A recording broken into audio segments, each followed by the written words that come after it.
This is Ark Omega Ascended. With over 200,000 variations of creatures, this particular mod is Ark's largest one. Yeah, it's big. Like, look at this. Look at this. This is a Bronto made out of metal. They even have raptors that can summon in tornadoes. They even have triceratops that are covered in, milk. Sometimes you can encounter human NPCs like this that are covered in glitter. Hey, guys, what are you guys doing over here? Oh, well, you guys have fun then, okay? I am going to attempt to survive and thrive 100 days in this mod. I have a few goals that I'd like to complete along this way, but for now, sit back, relax, and enjoy the video. Welcome to my 100 days in Ark Omega Ascended. Welcome, homies and homettes, to another modded Ark adventure. We are playing on the modded map, Amissa. We spawn in this strange temple-like area, which seems to be rather safe for now, which is rather refreshing since normally in our modded playthroughs, we die in the first 5 seconds. This gives me an opportunity to go and pick some berries, punch some trees for wood and thatch, before heading through this little tunnel here into the big open world. And since we're playing the Omega mod, we actually start with some free tools. I have to be wary of every dinosaur around us. You can't tell if they're going to be passive or aggressive, no matter what type of dino they are. But we can be sure of one thing in this mod, dodos are still non-threatening. So there's only one thing we can do with these guys. What's up, Dodo? Dodo gang for life. Nah, we're friends, homie.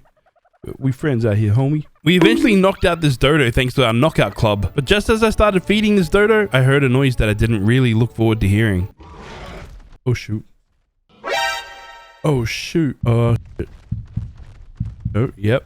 Don't come near me, boy. Fortunately for us, this Spino has no idea that we're here. You see, when you first start in Omega, you get this buff that lasts for quite a long time, which makes you basically invisible to dinos, unless you provoke them first, of course. It also buffs you with some other things, I just don't really know what they are. Anyways, our dodo is now tamed up, and we named him Dodo Gang. Yes, shameless plug for my merch. Go and buy some. We've had a rather peaceful start in this 100 days, but then we'll soon reminded that this is modded. Holy crap, you see that? We are not going over there. What is that? Yes, going over there would be a very bad idea. Oh yeah, some dinosaurs make scary noises too. There's so many different dinosaurs with different abilities, which we're about to discover. I saw this trike that looked like it was about to die, so I figured maybe I could go over there and kill it and get some easy hide. I went and hit it, and this happened. Oh what the? Wait, we're dead. We're dead. I was killed by a trike. Yes, it's safe to say that this is going to be quite the wild ride. Once respawned, we race back to go collect our gear. Our last death marker said it should be right here, but it's not. This is quite unfortunate. The free tools that we got from starting off are now gone. I raced back to my dodo and went to go pick him up. Turns out you can't pick them up. What is this? I can ride a little dodo. Anyways, moving on, this is quite a hefty mod, so we need to start working on some progress. Maybe find somewhere that we can set up a little base and get started. So I collected some wood by punching down some trees. Then I learned the gathering tool, Engram. I just need 100 stone to be able to craft it. The problem is there's no freaking stone along this riverbed here. Yes, we searched for the longest time to just try and find some stone laying on the ground. We eventually found some over on the beach near the ocean. And we could finally craft this stone pickaxe, gather a little bit of flint so we could craft the stone hatchet. Then we could really start gathering some resources. But there was one problem. We were freezing. We're dying already just from the cold. Yeah, we didn't make it home safely at all. Twice. Yes, we died twice to the cold. I then thought maybe if I spawned in the desert, it might be a little bit warmer. There was a lot of stone around, so that was good, but no, we're still cold. I need levels so I can increase my fortitude, so I started crafting some chibis, which seemed to make all the difference. We had enough fortitude to be able to survive through this cold, but unfortunately, I didn't actually want to live in the desert, so we had to say goodbye to ourselves quickly. It's already day 2, and I found some stone laying around the temple here, so maybe hopefully we could actually get a good start in this game. You see, levels and experience is exactly what we need right now. We're playing on a modded map, so there's no explorer notes for us to be able to get some easy experience points. That's why we settled for these cheesy chibis. We gathered enough stone so we could make ourselves this gathering tool. Now, if you're unaware, the gathering tool is a stone version of a pickaxe and an axe in one, and it gathers more resources as well. Once we gathered enough resources, I started placing down our little starter base. Next, we just started pounding some rocks until we could get enough resources to continue. We might have the safety buff on, but I'm still scared of basically every dinosaur in this mod. So it'll be kind of nice to have a really safe base up kind of soon. But we don't only have to worry about dinos. Yes, we still have to worry about the freezing damn cold. We almost died again, but I managed to place down a campfire just in time. Psych, we were too late. We died. We spawned in back at the temple. Thankfully, we didn't build our base too far away from the temple anyway. Anyways, this time we got our stuff back. Then I went ahead and started cooking up some meat and crafted and placed the Omega workbench. This is the workbench that crafts all the items exclusive to the Omega mod. It's now day 3 and our progress has been a little bit slow, but we are progressing, so that's what's important. I now need to get myself some hide, and I'm too afraid of everything else except for these dodos, so they're gonna have to be sacrificed for the greater good. I arrived back to base to hear some explosions going off in the distance. Bro, whatever that is gonna absolutely wreck me if it comes over here. Hopefully it doesn't come over here then. I need to start thinking about taming something. So I placed down the mortar and pestle so that I could make some narcotics. Thing is, I don't have a lot of meat or spoiled meat at all to be able to make it. I'm gonna need to go out and kill something to do that. Maybe like this Lastrosaurus, because they're pretty weak, right? This one already looks like it's half dead anyway. But remember, some of these creatures have special abilities. Oh, he's fighting me. Yes, even a simple task like getting meat has been quite difficult so far. I spoiled the meat that we had currently so I could at least make a little bit of narcotics. Saw this little dillo just chilling minding its own business. So I smashed them in the head with this club. I have every intention of taming this dillo, but once I realized it was a modded dino and we need modded kibble to tame it, it was no longer useful to us. Anyways, after that dilo sacrifice, I realized I probably need to craft this. This is the kibble machine, which does exactly what you probably think it does. It's where we craft the certain kibbles that we need to be able to tame certain dinos in this mod. There's over 120 different types of kibble that we can craft, and they nearly all require different variations of essence and dino's souls. This mod is quite in depth. There's a lot of little things to it that make it so complex. One cool little feature about the early game is I can use some basic essence and some basic souls to be able to craft an early set token, and I can turn that early set token into a piece of armor. It's always random, but we got this defender gauntlets. All of the modded armor comes with significantly higher resistance to damage, but the more pieces of that select armor piece that you wear, the better the buffs are. And we basically get to test this armor out straight away because we started to get hunted by this uncontrollable Lystro. The uncontrollable variants are exactly that. They're uncontrollable. So no matter what type of dino they are, they will always be aggressive. And if you tame them, you have no control over them. I need some eggs in order to start making our first kibble. So I began knocking out this female helpless dodo. I managed to knock it out, but unfortunately the Lystro was still following us. I ran away once again just to try and get my distance, then returned to our knocked out dodo. Well, so I thought. I had kind of lost it at this time. Yeah, I kind of thought that the Lystro killed our dodo. But somehow we ended up stumbling across this knocked out dodo in the patch of grass here, and I got to ride her back to our base nice and safe and sound. With scary little Lystros running around, I decided to place some walls up on our base here. I got jump scared by the freaking Lystro. This guy's such a pest, I think we have to deal with him. So I just had to start pelting him in the head with some of these arrows. This was an extremely long process. As you can see, we weren't doing a lot of damage, but we eventually killed him. Hey there, once again, it's me, AronAztek. And as you may have seen in the start of this video and right now, I am wearing a cool, flashy new hoodie. Yes, this is part of my new merch. We are calling this the Game Over line, GMEOVR. This is one of my first drops that we're having right now.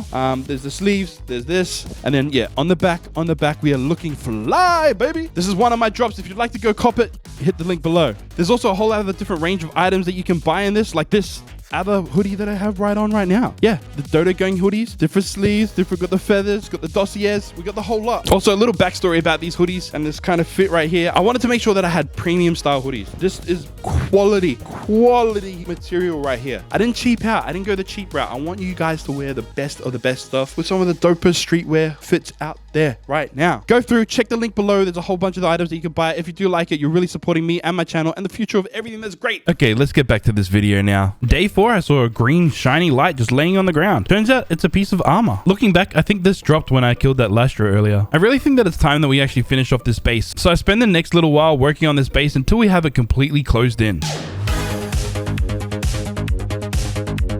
And that was the final piece. We have our base completely sealed in and our little dodo is completely safe. Somewhat, I think. Now that we have a completely secure base, it's probably time that we go out and tame something. In this mod, you need to tame a crazy amount of dinos just to be able to progress. We're 4 days in and we only have 2 dodos. Yes, we need to really start to get a move on. Unfortunately, the ARK gods really don't want us to progress in this mod.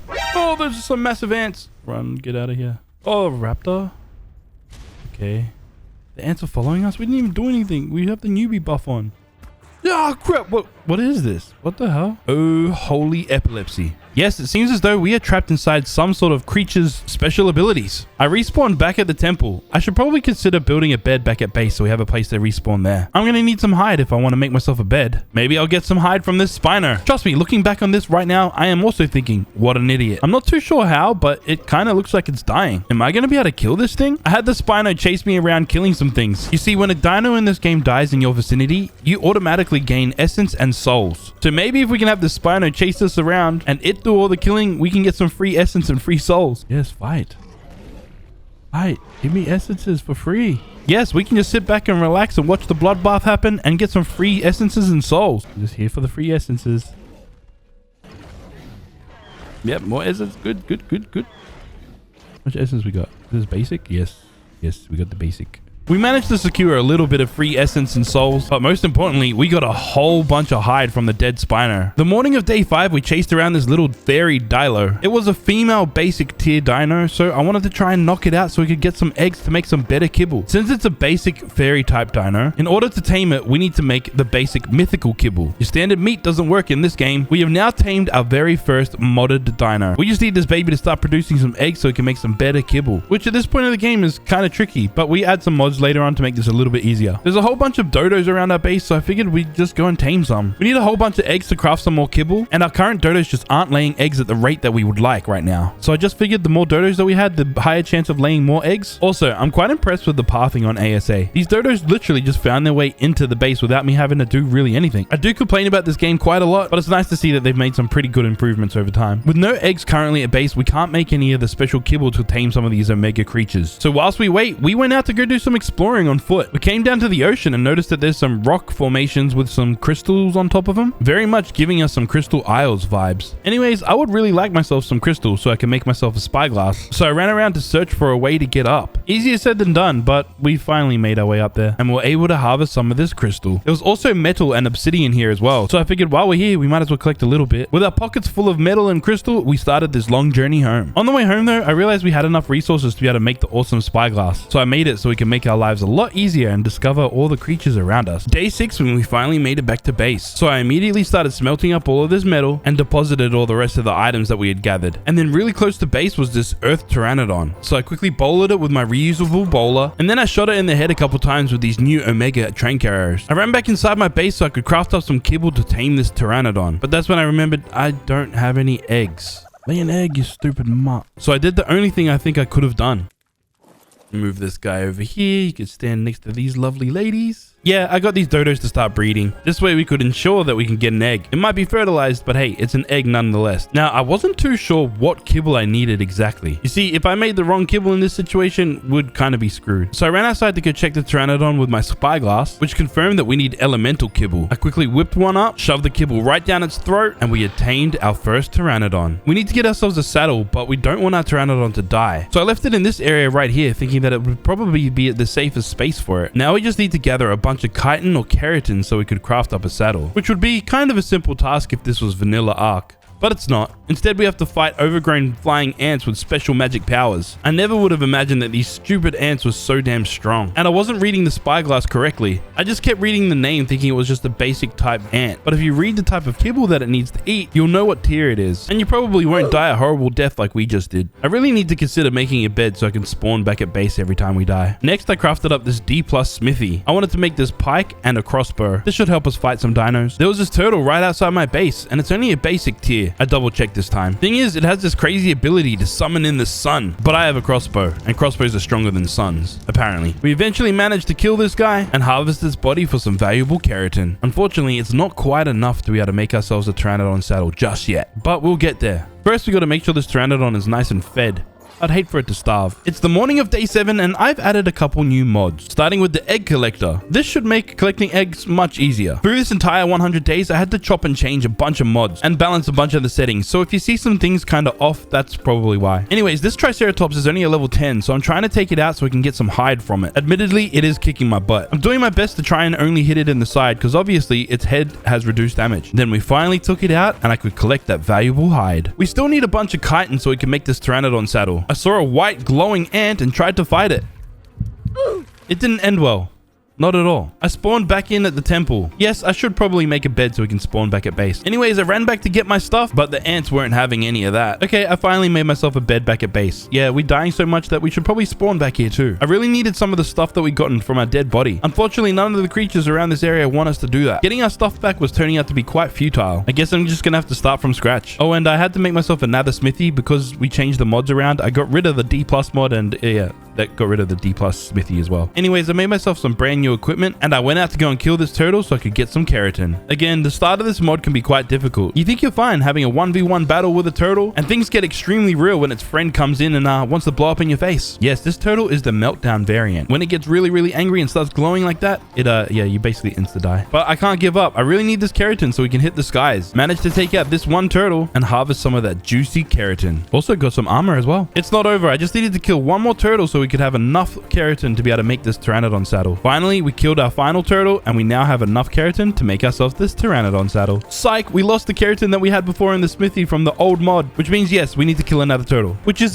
easier said than done. Turtles are pretty tough in this mod. Interestingly though, this one's the phoenix turtle. To see how it's on fire, I'll go and try and harvest it, and the thing resurrects. I was sick of chasing this thing around. Instead, I accidentally knocked it out. Don't know how, I just did. This was an easy cheesy way of getting some extra keratin as well. I don't know what compelled me to do this, but I decided to go for a little run on my Dilo. I wanted to see its power, and no better way to test a small little lizard's power than against a big lizard trike. Yes, even watching this back right now as I'm editing, I think, what a idiot. I'm barely keeping myself alive in this battle here. I get swooped by a freaking seagull, and my Dilo dies. The trikes at least fell into this water, so I had the advantage here and managed to kill it. At least I got some levels out of this. I suppose that's a good thing, I guess. Day 9, and we finally have a saddle for our pteranodon. This took us way longer than it should have. I'm definitely getting worse at this game the more I play it, and not better. But hey, we found some metal nodes on top of this mountain right near our base. So I harvested up a bunch, and some of this obsidian as well. Not too much, because this PT can't carry that much. This should be enough to get us going for now. I need to collect a little bit more so I can make ourselves this egg collector. But first, let's head on out and gather some essence and some souls. Having a flyer can kind of make this a little easy. All you need to do is just go to an aggressive pack of dinos and enjoy the bloodbath that's happening right in front of your face. And when a bunch of them die, you'll get some free essence and some free souls. And all you had to do is just watch. If you see a T-Rex in the wild, you know you're going to get some freebies there. Emissa is a modded map. It's not perfect and it's not complete yet, but it is damn beautiful. We're currently on the hunt to try and find some beaver dams. I figured if we look for lakes or rivers kind of like this, we might find some beavers with some beaver dams in it. I inspected our map, saw a bunch of rivers, so there could really be beavers anywhere. I kind of got bored of exploring, so I went into the mod maker's Discord and saw that there was information of where the beaver dams are. And apparently you can find beaver dams right here. I landed as close to the water as possible, jumped off my PT, dove into the water, and there it is. I can't lie though, I was kind of scared here. Some of these fish, they have special abilities as well. So I moved my PT over just as close to this beaver dam as possible, went up to the beaver dam, snatched all the cementing paste out of there, and quickly hightailed it back to my PT. I got hit, but I managed to get on my PT and make a quick escape. Phew,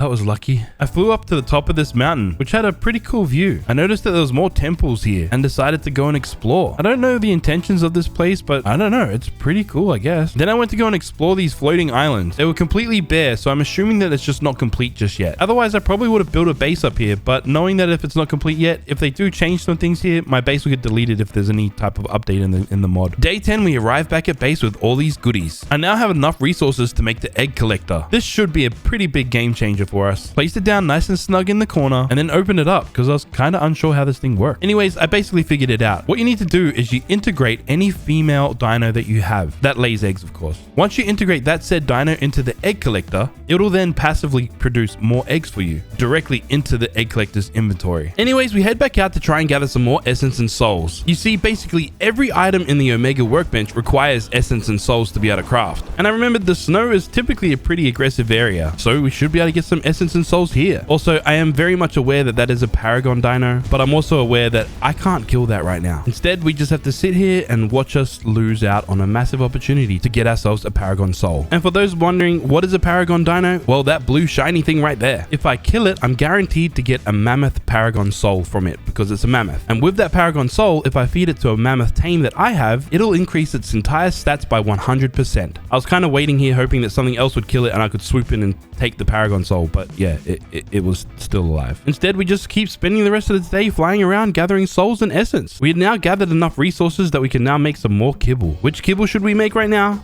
I don't know. But what I do know right now is that we need a fabricator, so I made that. Anyways, we're back out here exploring, and I'm starting to get a little bit more brave and trying to actively fight some of these dinos. Unfortunately, that was a massive mistake. Are you ever truly safe in any of these mods? No, you're not. Yeah. Even compies are stupidly overpowered in this mod. No, we just lost our flyer.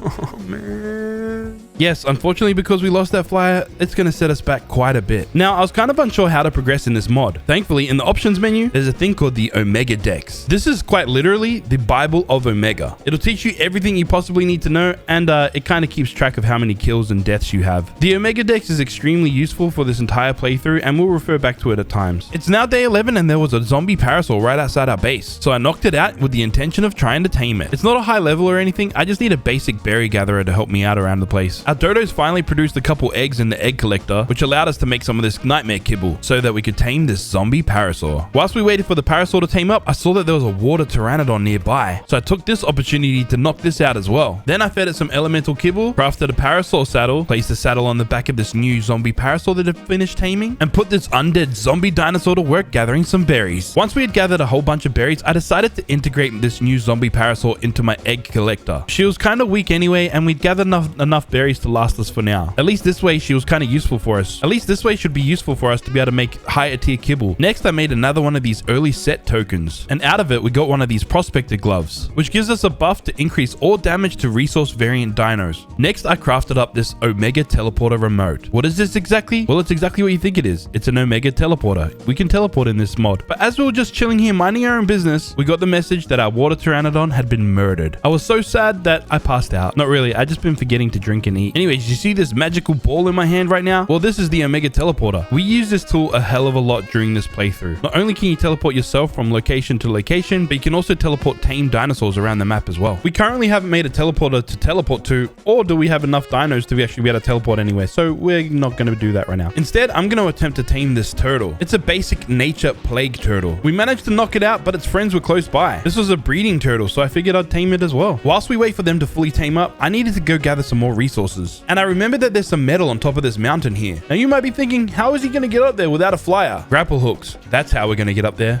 Grapple hooks. And it's always quite handy to have a reusable parachute when you're using grapple hooks, you know, just in case you screw it up. And just like that, we were able to gather up some easy metal. Once we gathered enough metal, we blissfully parachuted our way back down to our base. This isn't a lot of metal, but it's all we could kind of carry at the time. Day 12, I checked my egg collector and saw that there were some eggs inside it. Now we're in business. I also decided to integrate our plague turtle so it could start passively producing some nature eggs for us. I then ran outside and saw my other turtle. It's the breeding variant. I decided to integrate it as well. I don't know if I need breeding variants currently, and I'm sure we'll be able to pick one up later if I do need it then. But I do know I definitely need some kibble to be able to tame some higher tier dinos. Next, I went to go pick a fight with this comet triceratops. It's a low level, but it's a female. So I knocked this out with the intention of taming it again so we can get some more eggs and tame some of the cosmic creatures. Unfortunately, in order to tame it, I need a cosmic soul, which I don't currently have. And I thought I might be able to get a soul from killing this trike. Turns out if the creature's knocked out, you don't get any souls or essence. But as luck would have it, as we went outside, we noticed that there was a basic fairy triceratops. Now I knew I could make mythical kibble, but I didn't know how I was going to knock this out without its friend coming and trying to murk me. But we got to try. I ran over to these temple stairs to try and keep them away from me. I don't know how this is going to work, but I was just trying to, you know, be safe. Then I just led them down into the water. And I thought to myself, maybe if I just stand up here safely, I can just shoot down at them and knock them out. I successfully managed to knock out the fairy trike and soon after the teleporter trike. I was concerned that if I jumped down into this water, I wasn't going to be able to get out. That's why I made this grapple hook. See, smart gamer right here. We then secured the fairy trike, but for some strange reason, I couldn't access the inventory of the teleporter trike. Come on, get in there. Freaking hell, what if I just try and get a different angle?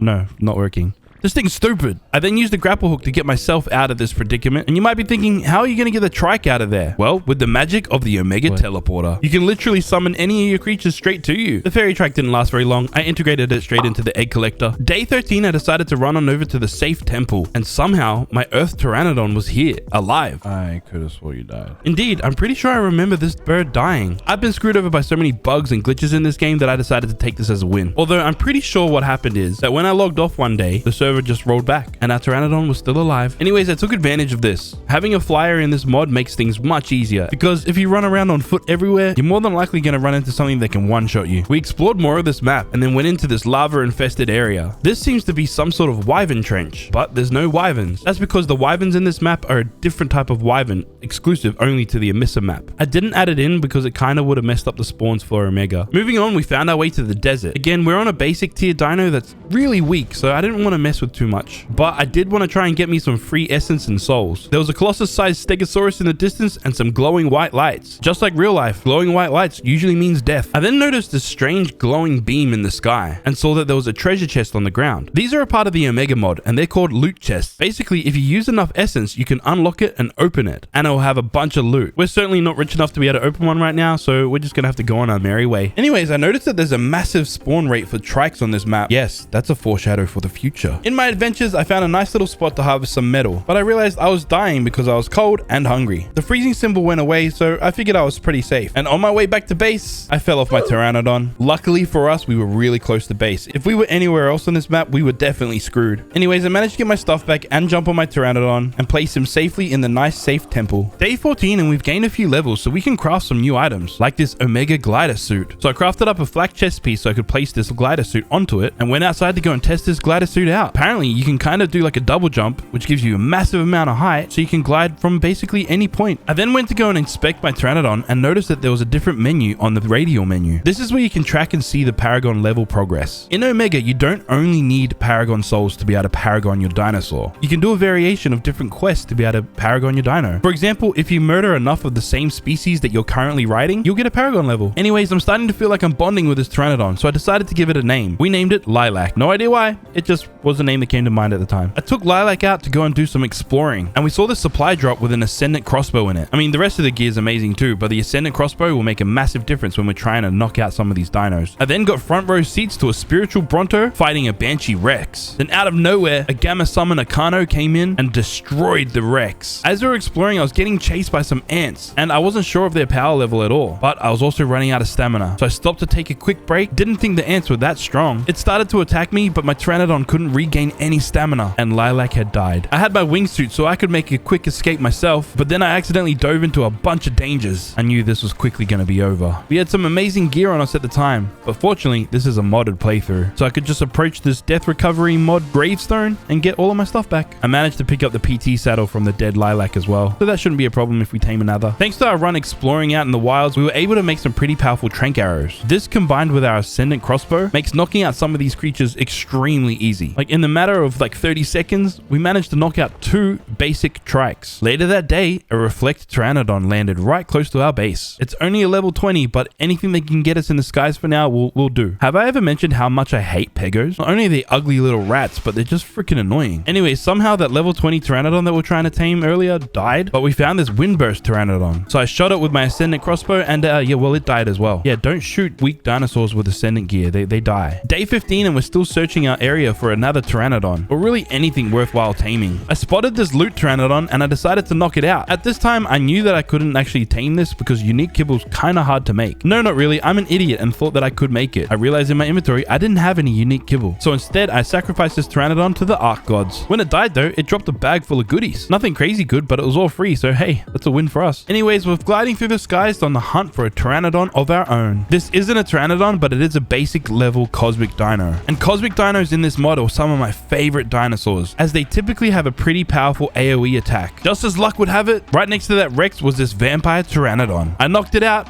but I didn't have any nightmare kibble on me currently. Instead, we had to race our butts back to base as fast as possible. I got distracted, kinda. There was this female summoner baryonyx right next to our base. Again, we just want to tame all the basic variants of all dinos so that we can start going through all the different tiers of dinosaurs to increase our power so we can complete this mod. Anyways, I managed to craft the kibble that I needed, then race back to our Pteranodon and our Rex. Our Rex had fully tamed up, but we're gonna have to leave it here for now because I quickly tamed up this Pteranodon, put a saddle on it, and began flying back to base. I got the Rex to follow us initially, but I wasn't too confident that we could get it back safely. Instead, I just left it behind, came over to the safe temple area, and just used the Omega teleporter to bring it to us. This is a little OP, but I mean, it's kind of a safer option in this mod. It might be a Rex, but this can get murked by anything that's a higher tier. I also teleported that baryonyx into this area as well. I was considering integrating these guys into my egg collector so I could get some more eggs, but I didn't want to lose them just yet, just in case we needed them to go and kill some things or something. I don't know. Day 16, we went out exploring again with a few goals in mind. One was try and get near some fights so we can get some free essence and souls. 2 was try and investigate to see if we could find any dinos that we could tame. And 3, go on the hunt for a new base location. Somewhere that we can call our forever home for this entire playthrough. Now, other than gathering some free essence and souls, we didn't complete any of those goals this day. We did encounter an element Algentavis. That is a resource variant that if we kill, we can harvest this body for whatever resource it says it is. For example, element, we would harvest element off of it. Then later in that day, while we're flying through the redwoods, we got caught in this singularity caused by a cosmic dino. Oh crap, oh crap. Wait, it's not doing heaps of damage. Are we gonna survive this? We're gonna survive it. Oh, barely survive it. Oh my god. Day 17, whilst we were still out exploring, we encountered a Delta Phoenix RG. And I had myself some Delta mythical kibble on me. I managed to knock this big bird out and feed it the kibble that it desired. Close by, we came across this level 150 teleporter RG. And RGs could be really handy for us to be able to start taming some other creatures, since they have the ability to pick some of them up. The thing is, just as we were about to knock this thing out, it teleported away from us. I attempted to chase after this RG as it would have made a really good addition to our team, being that it is a 150. But we couldn't get the aggro back as it would keep teleporting away from us. In the end, I gave up trying to tame this RG. For a good reason too. We found this massive Colossus RG. Colossus creatures are exactly what you think they are. They're dinosaurs that have had too many steroids and eaten way too much fast food. But they also have a special ability that you'll find out after we tame this creature, which I actually have to attempt to do. Yes, it just knocked me off of the side of this cliff. Luckily, I had my parachute on me, so we were kind of safe. When the Colossus RG started to run away from me, I began whistling my Pteranodon to come down to us, but something even scarier killed it. I grappled up to the top of this mountain. I was curious to see what killed our Pteranodon. I made sure to keep some height because it's probably something scary that could one-shot us. Seems as though it was some sort of saber-tooth. I didn't want to stick around and find out exactly what type of saber-tooth it was though. Now we really need to get ourselves one of these new flyers. I managed to knock out the Colossus Argentavis, but it was drowning in the water. I went to go feed it, but I didn't have any basic mythical kibble on me, and I didn't know that this Delta kibble might have worked. I looked at my teleporter, but realized I didn't place the teleporter at my base yet, so we couldn't teleport back. Side note, you can, but we didn't know this at the time. Then I looked over and realized we're actually not that far away from our base currently. Oh, look, we're actually close to base. I used my grapple hook to get me closer to base quicker, as I was kind of scared of some of the piranhas around here, and rushed back to base so we could make this kibble and a saddle while we're at it as well. Managed to glide my way back to the Colossus Argentavis, feed it some of the kibble, and it immediately woke up. Then I was able to put the saddle straight on its back, and we are now riding the biggest Argentavis I had ever seen. Bro, does it resize me as well? That's hilarious. I'm massive. You kind of can't tell though. Need to scale it against something. Having this massive Colossus Argentavis is a massive game changer. Why, you might ask? Well, they come with a special ability. You see, Colossus Argentavises can pick up almost every creature in the game. Yes, like this Rex right here, which I immediately flew up to this rock formation, dropped it so it was kind of trapped, shot some sleepy arrows into its head so we could make it our friend. And that's how you do it, folks. That is what you call progress. This rock formation cliff area seemed to be a great place to be able to tame some of these larger dinos. So I took advantage of this and placed down some gates here to block it in so I could really start taming a few others. I really needed to take advantage of the fact that we had a Colossus RG and we could basically tame anything that we could trap. Kind of like this Delta Earth Spino. This Spino was a little bit trickier to tame since it had a ranged attack. Oh crap. Oh, the thing almost killed us. Don't worry though, I'm a professional ARK player, so I managed to knock this gal out. Also, you know you're having a great day in Omega when you get to tame a third dinosaur in a matter of minutes. That can also get ruined by an Ascendant crossbow as well. Damn it. Wrong crossbow. We had to wait for our new tames to fully tame up. So I returned back to base to deposit some of the stuff that we'd gathered and replenish some of our trank arrow supplies. Day 18, our new friends are fully tamed up. So I summoned them to my location and immediately destroyed them by placing them in the egg collector. Almost seems like a waste just to tame a Rex and a Spino to place them in the egg collector. Moving on, we're finally making some decent progress. And we really should consider moving our base to a better place. So that's what we did. We went out to go and explore the lands and try and find our forever home. There was a whole bunch of interesting places to set up this base. I even considered building right here. First, I wanted to check to see if we could place down a foundation to make sure it worked. And it does. This could literally be a really cool place to build. But I kind of wanted to build my own kind of base design. That place was cool and all, but I just wanted to do my own thing. In the end, I settled for the top of this mountain. You know this place with all the pink trees? I figured a place just like this would be really cool to be able to look over. I mean, the view's kind of amazing. Once my decision was completely made, I started gathering all the necessary resources so we could start this build. Let us begin the super satisfying build montage.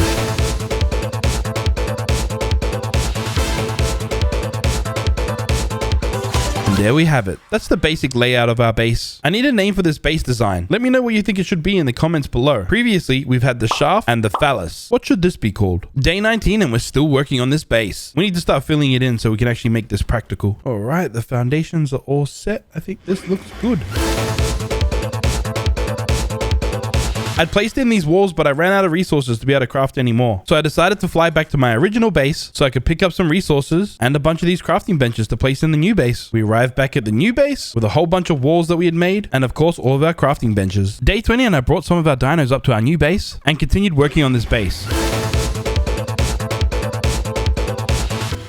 And there we go. It's obviously not complete, but it's gonna have to do for now. I'm hella bored just working on this base for the last 3 days. This is Ark Omega after all, and we're all about taming crazy powerful dinosaurs. I just need to find one that I can actually tame. And when I couldn't find a single one that I was looking for, I gathered some resources that were around. At least that's something I know I can do successfully. I ended up adding another mod into this game. Yes, this is the Dino Finder mod. It literally tells us the location, level, and gender of any dino we want. It even tells us the variant and the tier of dino that's out there. And I know it's 20 days in, but it's not too late to ever name your tribe. We named our tribe, subscribe to Mr. Miola. Yeah, go and do it. I dare you. Day 21, I went to go and explore the surroundings of our base. And not only is this place beautiful, but it's rather practical for our 100 days as well. You see, we found these plots of lands that kind of look like farm plots. I started collecting this stuff and realized it was Savaroot. I flew over to another location and found that there was long grass here. This area also had citronal and rock carrot as well. We just didn't gather it at this point. This discovery is definitely a massive game changer. Because this stuff is so close to our base, we kind of don't have to grow it ourselves. And we do need it for some of the higher tier kibbles later on in this video. I came to my kibble machine and deposited all of the stuff that I'd gathered, including some berries that we got as well. Then I began stocking up on a bunch of kibbles. In Omega, you can also craft a net gun. Anyways, we're back out in the wilds with our Colossus RG. I spotted this Delta Siren Parasaur, checked my inventory to see if I had the Delta kibble. Once confirmed, I kidnapped this Delta Siren Parasaur and dropped him on this floating island. I netted him and then started shooting him with the trank arrows and began the taming process. At least up here on the floating island, I know he's safe. I then went out to go and find another dinosaur that we could capture and tame. And this is where I made a pretty bad mistake. I saw that this cursed dino had died. I went down to go and try and harvest the body, but I seem to have aggravated this alpha stalker Bronto. And in the blink of an eye, a Colossus RG died. I grappled up to the side of this cliff while I decided what I was going to do next. There really wasn't much I could do other than go and try and pick up the item that had been dropped by this cursed dino and attempt to get my RG saddle back.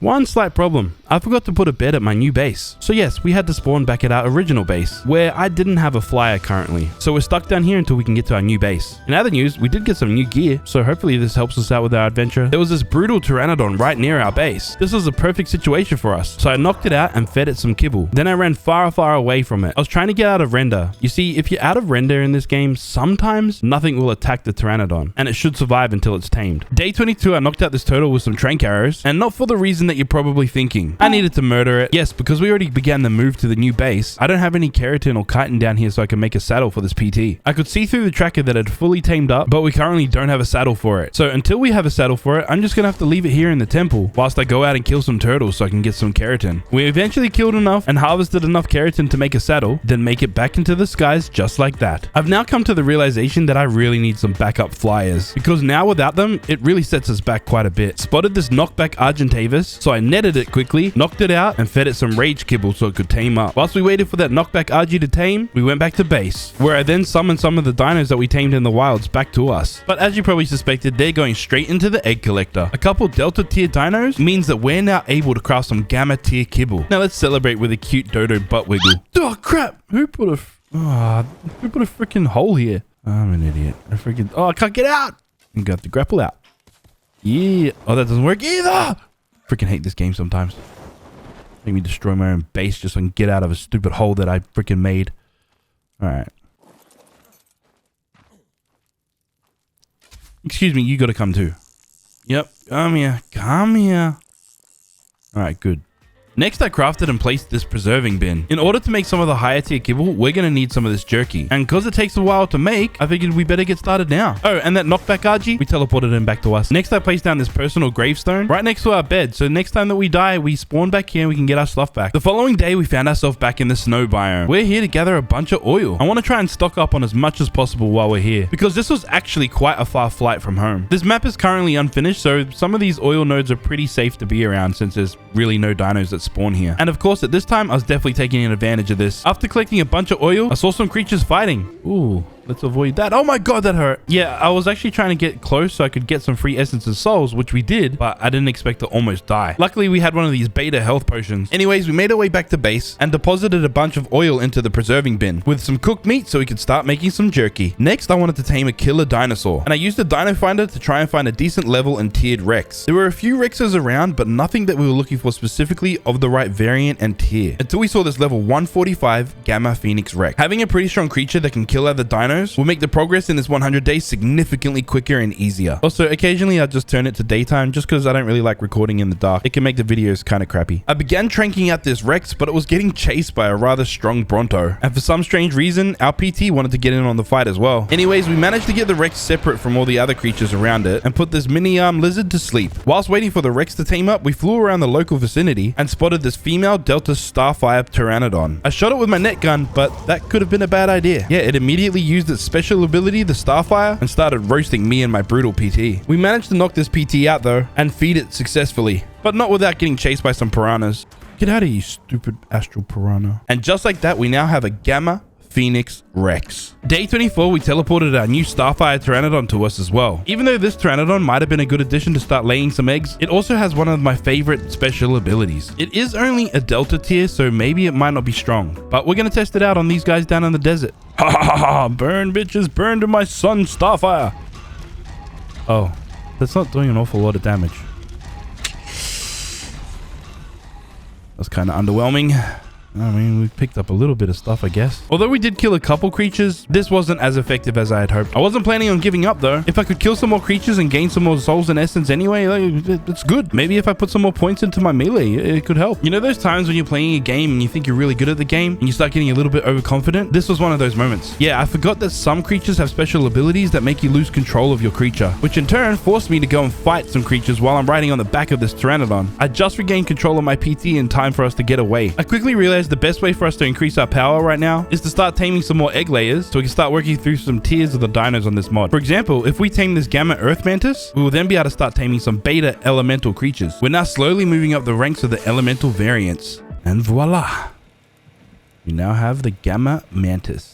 You're gonna make us some juicy eggs. Now we can make some beta kibble in the elemental variants. There's only one problem. We need some more beta essence and some cooked prime meat. We have the beta essence covered, but now we need to figure out some cooked prime meat. I immediately went out to go and hunt down some dinos that can give us the meat that we need. We managed to kill a bunch of dinos, but out of all these dinos, we couldn't collect any damn meat. And then we stumbled across this element beaver. I initially planned on trying to tame him, but my PT was kind of aggressive and killed it. That's not the end of the world though, because with resource variants, you can still harvest their body for the resource that they are. And in this situation, we got quite a bit of element from them. Day 25, I made this power generator. Since we had a bunch of oil, I could then make the gas. Our base is kind of really dark right now. I wanted to light the place up a bit. We're kind of at a choke point in progression right now, as we need a bunch of cementing paste. Now, I could possibly ride my Rex and kill some things that drop chitin, which I could mix with some stone to make some cementing paste, or I could tame myself a snail. I saw that there was this level 130 Colossus Doedicurus on the map, and I could use a good stone gatherer anyway. But I did get a little bit distracted and wanted to see if there was any snails nearby. Turns out there was one right below us. I managed to rescue it from this evil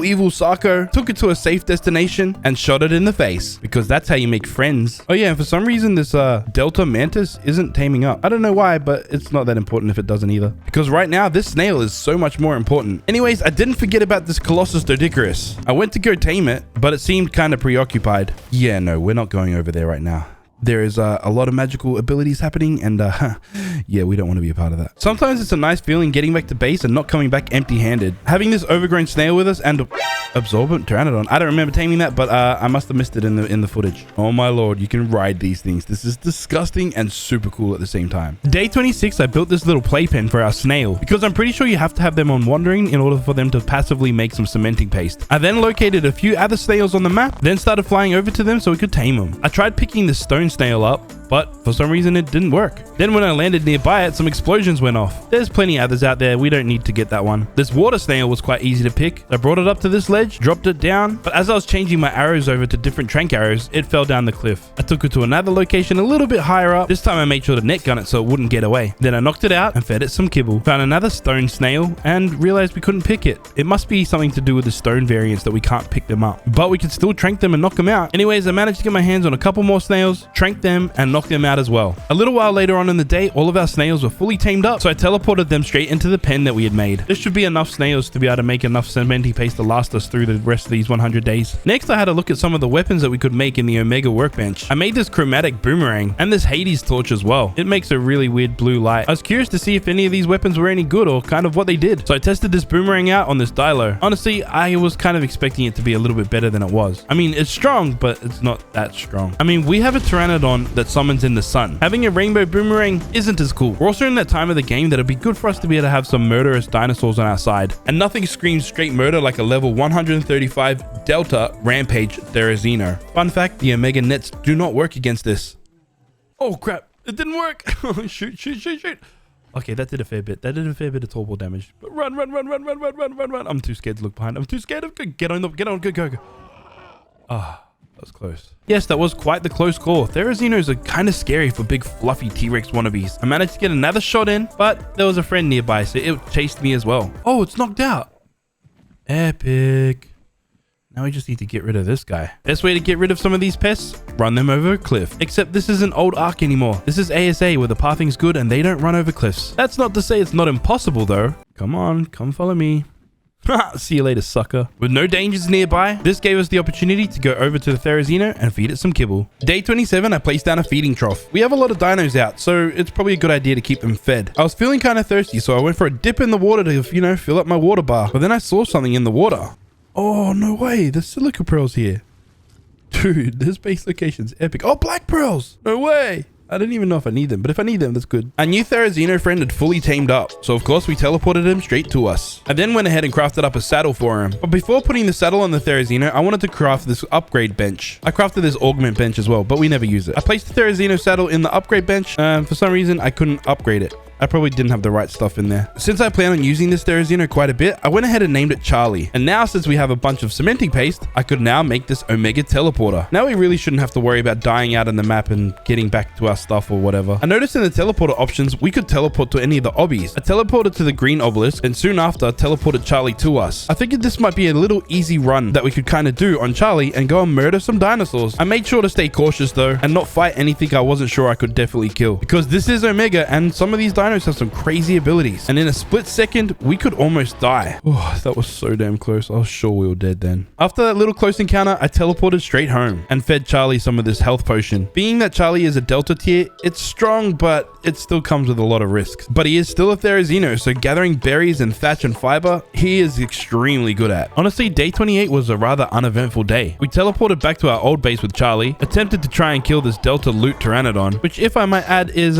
can be a bad idea unless you're guaranteed to kill it quickly. It'll try and fight you back, and it gives you the rare flower effect as well, so all the other dinos in the vicinity want to kill you too. Then we spent most of the day just going into rampage mode trying to kill things. Rampage.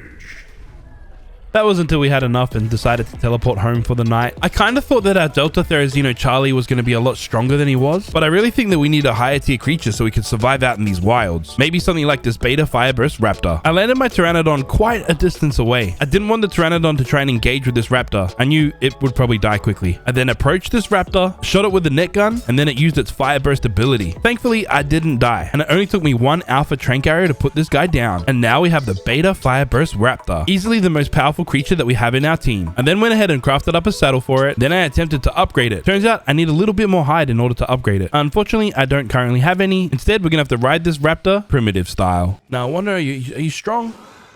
Okay, not really, kinda. You see, the thing is, this Lystro is weak, but it is an elite tier, so it might have some sort of damage resistance. I don't know. The one thing that I truly love about Fireburst elemental dinosaurs is the fact that their attack is an AoE attack, which makes farming for souls and essence significantly easier. Things are going relatively well. We are managing to kill a lot of creatures, but we are still riding a glass cannon raptor. And when it comes across higher tier creatures like this elite trike, we're still at a disadvantage. We are at a level currently that we can start killing dinosaurs, but we still have to be cautious. With this raptor, we are quite strong, but we're not invincible yet. Day 30, I placed down these Hades torches to help illuminate our base. Can't lie, this kind of looks stupid. I then placed down this unique totem. It does unique things. Not really, it's just a storage place for unique items, none of which we have gotten just yet. In the late game, you do collect a bunch of unique items, from weapons to even saddles. Next, I teleported to the red obelisk with my new Fireburst Raptor. Being that this place is located in the desert, I was hoping that there was a lot of smaller, weaker creatures that we could bully, which there is quite a lot actually. We managed to kill a whole bunch of creatures and gather a whole lot of souls and essence. We spent a large part of this day just doing exactly that, going around killing things so we could gather souls and essence. I then went and explored this ancient castle. I'm really impressed with the map makers in this one. It's a nice little touch having abandoned little civilizations on this map. Anyways, we continued fighting all these creatures around this desert until things really changed for the worse. Ah, crap! Freaking Palovias! I'm dead. Oh, please don't die. Bro, if this raptor dies, we're screwed. loot. I spawned back in at base, immediately got our stuff back from the death recovery mod, and checked to see if I could teleport this raptor straight back to us.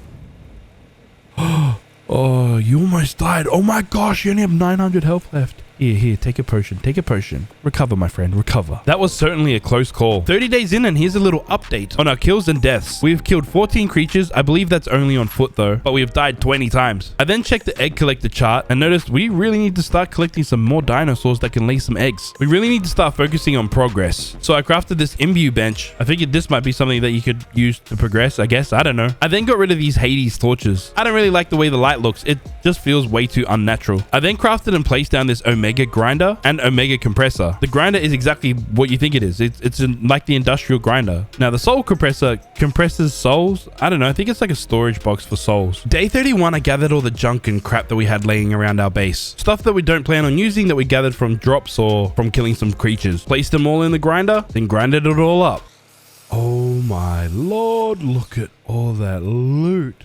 We're not going to have to worry about resources for quite a long time now. I also think it's safe to say our cementing place problem is going to go away now. For the immediate time, a lot of these resources will be great for our upgrade bench. If we can make ascendant saddles for all of the dinos that we ride, it will make a huge difference for us. Next, I flew over to the redwoods and placed a wooden tree platform on it. We obviously now have the resources to be able to make this quite easily. Then I placed some sap taps on this tree and a teleporter as well. I renamed this teleporter Sap Tree because, I mean, that's exactly what it is. I realized for the next tier of kibble, the alpha tier, I need sap so I can make veggie cakes because that's a main ingredient in the next kibble. And that's the reason why we built that sap tap tree platform. I'm now level 75, which means I can unlock the Rex saddle. If you haven't realized, that's kind of why we haven't been riding our Rex around. Anyways, I made the saddle and started upgrading it as much as I could with the resources that I had. And this time we teleported to the blue obelisk with this powerful Rex. I began munching on some of the local wildlife and was soon reminded that some of these creatures have some magic powers. Fighting with this Rex was kind of underwhelming. We are killing things, but it's not super easy either. We fought this cursed mammoth. I'm not really too sure what cursed creatures are, but I do know when you kill them, they always drop some items. What is this? Okay. Yeah, some pretty decent armor. Cool. Oh, there's some more. What's that? Oh. Oh, there's something else. Dude, I can't pick it up. What is this crap? What even is this? Can we get lower? And in typical ARK fashion, yes, something in this game is in fact broken. I couldn't pick that thing up. Don't hate on me, but I wanted to see if I could pick this up if I ghosted into the map. The answer was a big fat no. There's a mod that can help us fix that, but we have to add that a little bit later. But for now, we're just going to continue killing things. Unfortunately, I think I picked on the wrong creature. This alpha random Argentavis summoned in a whole bunch of creatures that were significantly stronger than us. Managed to kill myself and this Rex. I checked the Omega teleporter to see if maybe the Rex had survived. It's a Phoenix Rex, so technically it should, you know, just come back to life unless the body was eaten, which is likely what happened. I kind of forgot that we had these doeds out in the wild. We have this metal resource doed and a lightning doed. Next, I made some water pipes and a whole bunch of water tanks that I just kind of linked together, leading from the water all the way to our base. I noticed that our character keeps getting thirsty quite a lot, and to save us from having to find the water source, we could just have it here at base. Now that we're making a bunch more kibble, I came back to these farm plots to gather all these vegetables. Whilst we're out here, I saw this archway that kind of resembled a portal. Turns out it is indeed a portal. Ah, there's a portal. I'm gonna touch it. Oh, what happened? Hey, okay. Oh, we're in the red forest area. It's cool to know that there's a portal that leads straight up to the top there. But whilst we're down here, I grabbed my fireburst raptor and murdered some helpless dinosaurs. I can't lie, it's nice getting my revenge on some of these ants after how they treated me in the early game. Next on our adventure to get to the next tier of kibble, we need to get ourselves some honey. Now, giant queen bees work a little bit different on Omega. They're not a passive tame like in vanilla ARK. They're just a typical knockout tame, and you feed them whatever kibble they're required to eat. No way, we left the Achatina up here? I forgot. Whilst we wait for that bee to tame up, I went to our sap taps and gathered all the sap from him. And then back at base, I summoned in the abandoned snail to its pen, which was soon followed by this colossus queen bee, which turns out you can ride it. Whee! Oh my god, we're riding bees. Love it. Love it. Love riding bees. This is fun. I was then trying to figure out how to turn this bee into a beehive like you do in a vanilla ARK. Turns out that's not a thing. It'll just generate honey in its inventory over time. Day 33, I put this infinity stone inside the giant queen bee. I thought it had to be on wandering in order for it to generate honey. That's not actually the case. It just takes a really damn long time to generate honey. Next, I made myself a full set of ghillie armor. And yeah, you can't see me. I'm definitely hidden. Then went out to go and try and get some more giant queen bees. The fact that it takes so damn long to generate honey, the more queen bees we have, the more honey we can make over time. I saw a bunch of damage numbers around here, so I made sure to park my PT quite a distance away. And the reason why I have this ghillie suit on is because I saw that this giant queen bee is a vanilla style. So I thought you tamed it, you know, the typical way. Eat my flowers, eat my flowers. Why is it not working? It's not doing it. Oh crap. Yeah, we didn't make it past this stone saber-tooth. And our PT is already down there, so we had to fly in the old-fashioned way. I'm a-coming in. Oh crap, I think I just saw the saber. Oh, we're too low. Oh, epic entrance for me. Even though these guys are the vanilla variant, the way that you tame these guys is by knocking them out.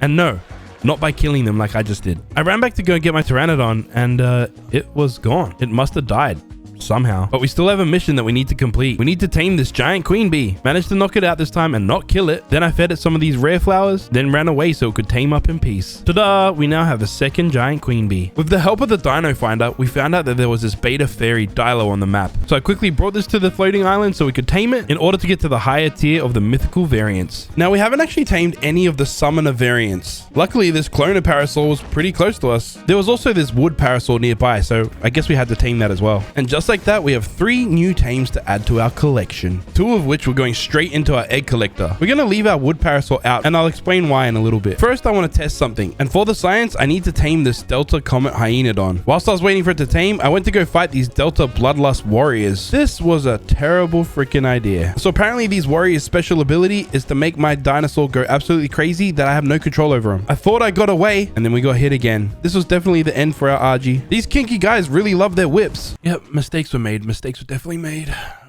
We respawned and that's when I realized we are down 2 flyers. I actually think that's all of our flyers. Anyways, life goes on and I made this weird contraption. This is a resource collector. What does it do exactly? Well, it passively collects resources from resource dinos that you integrate into it. That is why we left our wood parasaur out. Next, I made this refrigerator. I didn't really want our honey to spoil at any point, so I made sure to have this around. Also, for some weird reason, the snails got a little bit freaky and laid this egg. So now we have a baby snail. I discovered that there was this Delta Starfire Therizino on the map. Being that it's a level 145 and a Therizino, in theory, it should be pretty damn powerful. Day 35, we go and check our queen bee to see if we have any honey. And yeah, there's quite a bit. Well, there's quite a bit because we had been off the server for quite a while. You see, Ark and Nitrito had a few problems and the game crashed for a few days, so we couldn't play or record. That's why there was a lot of honey. Our focus right now is to tame ourselves an elite tier dinosaur, preferably a level 150. But in order for us to do that, we need to start working through the tiers of all of these creatures. That's why today we're going to tame some necessary creatures, starting with this beta fire turtle. Also, do you remember that science experiment that I wanted to try with that Delta Comet Hyenodon? I wanted to see if it could lay eggs, even though it's not typically an egg layer. Turns out you can still integrate it to the egg collector. Anyways, I also tamed this farmer turtle as well. They're really good to have around your base if you're growing crop plots, which we're not. But hey, you know, we have it. Back at base, I immediately integrated this beta fire turtle, which always gives us at least 1 egg. We then teleported back to the location that we were on the beach because there was this gamma cosmic parasaur here, which thanks to the net gun we were able to tame quite easily and integrate straight into our egg collector, which means now we can tame beta tier cosmic dinos. Here's a little checklist of all the eggs that we currently have and what we don't have. We seem to be closest to the elite tier with elemental and mythical creatures, and we don't have one single basic unstable creature. Thankfully,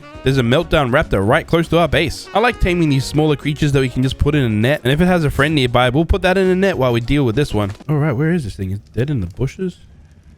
I mean, knocked out? There we go. Also, I installed the loot grabber mod. This way we can always loot any items that drop on the floor. Day 36 and we're still on the hunt to get to an elite tier dinosaur. Now a cosmic elite would be quite nice, but this beta Meteostegosaurus is so damn far away. We had to teleport to the red obby and we have to fly over here with our glider suit because yes, remember, all of our flyers are dead. But because it's a Meteostegosaurus, I tried to net it and run away. I didn't want to get hit by one of its meteors. And because it's a level 150, this thing's going to be damn strong. We need to make sure we keep our distance. The Omega glider kind of comes in handy in this situation. Sometimes you gotta just pick your moments when you're changing ammo. Oh, fuck.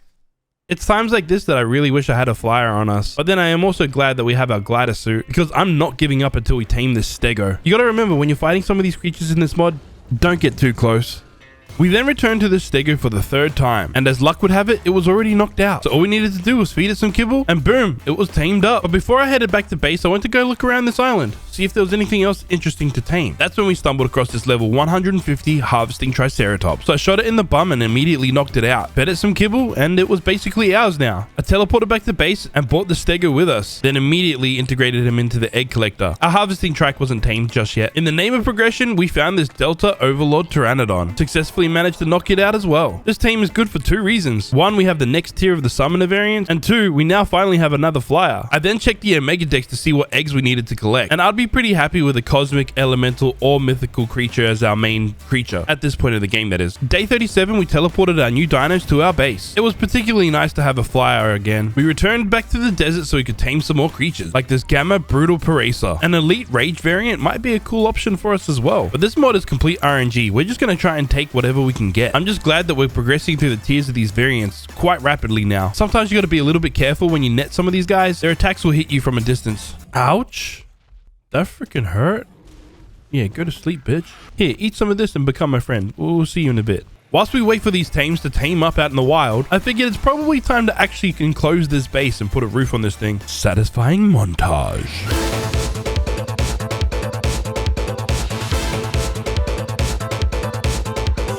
There we have it. Penile Power Base is finished. I don't know, is that the name? You guys let me know in the comments. Oh my god, I just realized the gate frames are placed differently. This has ruined my day. Day 38, we netted and knocked out this Beta Brutal Raptor, working our way to the top of the Rage variants as well. And since we're so close to the desert already, I figured I'd take a little bit of a glide around to see if we could find any interesting dinos. Saw a lot of damage numbers in the distance, and stupid me went to go investigate.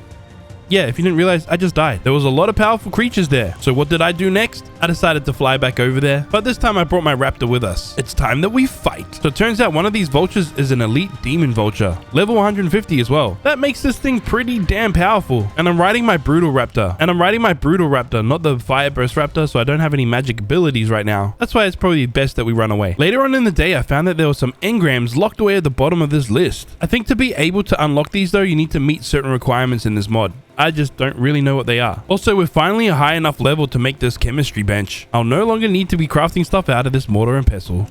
It's actually quite a relief, especially since we've been chewing through a lot of narcotics lately, taming all these creatures. The morning of day 39, we knocked out and tamed this Gamma Siren Turtle. Then once available, we integrated it straight into our egg collector. We then discovered that there's this level 150 Beta Gorgon Rex on the map. It wasn't that far away from our base. I didn't want to risk bringing a dino down here just to die. I used our glider suit to keep us up in the sky, but Gorgon Rexes, like Medusa, can turn you into stone and kill you quite easily. Gliding takes a really long time, so I flew back over this time. I just made sure to teleport our PT back to base before I did anything. Now I just made sure to try and knock this guy out before it could kill us. Feeding this Rex was rather exciting, because now I knew that we're going to have the most powerful creature we've ever had in this playthrough. In anticipation of getting this brand new Rex on our side, I crafted the saddle and upgraded it to the Ascendant level. We got a pretty decent tame on this one. Its stats are really damn good considering. This is definitely going to be one of our main tames that I had to name it. I named this Rex Austin after one of my amazing Patreons. All of my main creatures from now on are going to be named after Patreon members. If you'd like to become a Patreon member, make sure to hit that link below. This gives you access to any one of my private servers and really helps support my channel. Anyways, as you can probably tell, we're back in the desert killing absolutely everything we can see. Nothing was off limits. We were murdering absolutely everything. And we were getting a lot of souls and essence from this. We killed some more creatures and then got our first unique weapon, the Swiss Army tool. I think it's just a better multi-tool.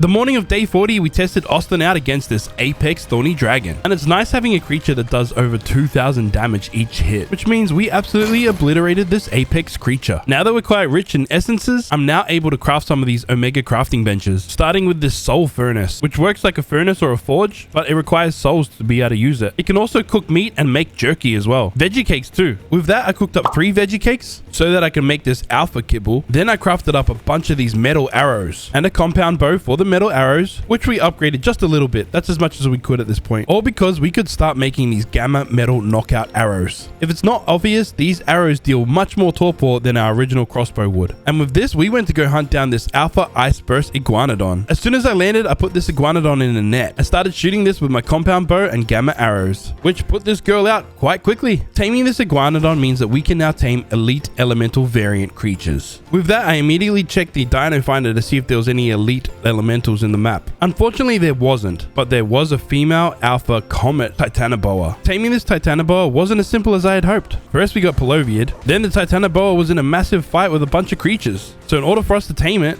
we had to take out all these other creatures, or possibly the Titanoboa would die, which is easier said than done because, you know, terror birds are a pain. You stupid freaking wannabe bird punk ass bitch.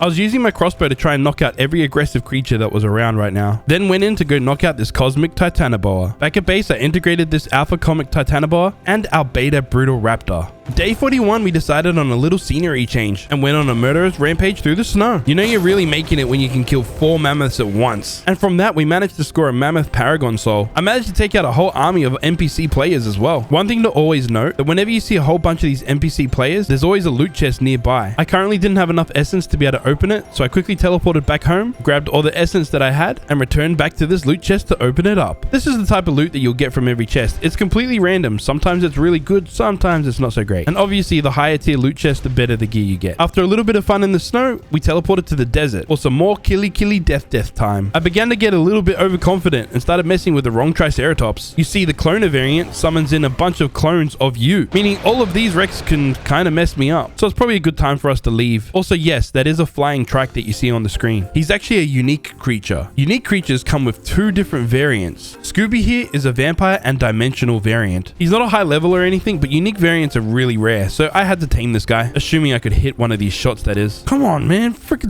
just stop moving. You're not doing anything else but moving. Ah, there we go. There we go. Now, the only way to tame unique creatures is with unique kibble. Fortunately for us, because we can make every basic egg, we can make basic unique kibble, which means we can tame Scooby, the flying Triceratops. Scooby is absolutely ridiculous, but pretty damn epic. He kind of sucks as like a creature, but you know, he's kind of like our token trike. We now have ourselves a flying trike. Yes, he's just walking on air. This guy sucks at basically everything else to do with Ark, but he's so damn cool. Except he does gather a lot of berries. Damn. Day 24, we did a little bit of work on our base, making a bunch of these things for our base, like this soul grinder and this reliquary. You see, if any one of our dinos die, we don't lose it forever. It will come back to the reliquary, but it does lose a tier. For example, if it was an elite, it'll then become an alpha. But if we use this soul grinder correctly, we can add a paragon soul and some essence and then increase that tier back up to the elite tier. I tested this thing out by making this delta tier token. I used the mammoth paragon soul that we had gained earlier, but what I didn't realize is that it's only exclusive to mammoths. So that was kind of a waste of a paragon soul. Anyways, the rest of this lovely day, we went to the redwoods and killed some more creatures. Day 43, we find ourselves in the desert killing more creatures. You see, in this mod, killing creatures has a chance to drop certain items, from significantly better weapons and armor, and sometimes magic charms. We're officially in the mid game, I think, where a lot of these items can give you certain buffs that can give you a massive advantage at the end game. Whilst we're here, we saw this Delta reactive vulture. I almost killed it, but I managed to tame it. We don't have one of these yet. We then continued killing some desert dinos until it was time to return home. We managed to score some pretty good items from this little run of ours, including this unique weapon called Destiny, which we never really used, but hey, it's pretty cool getting some unique stuff.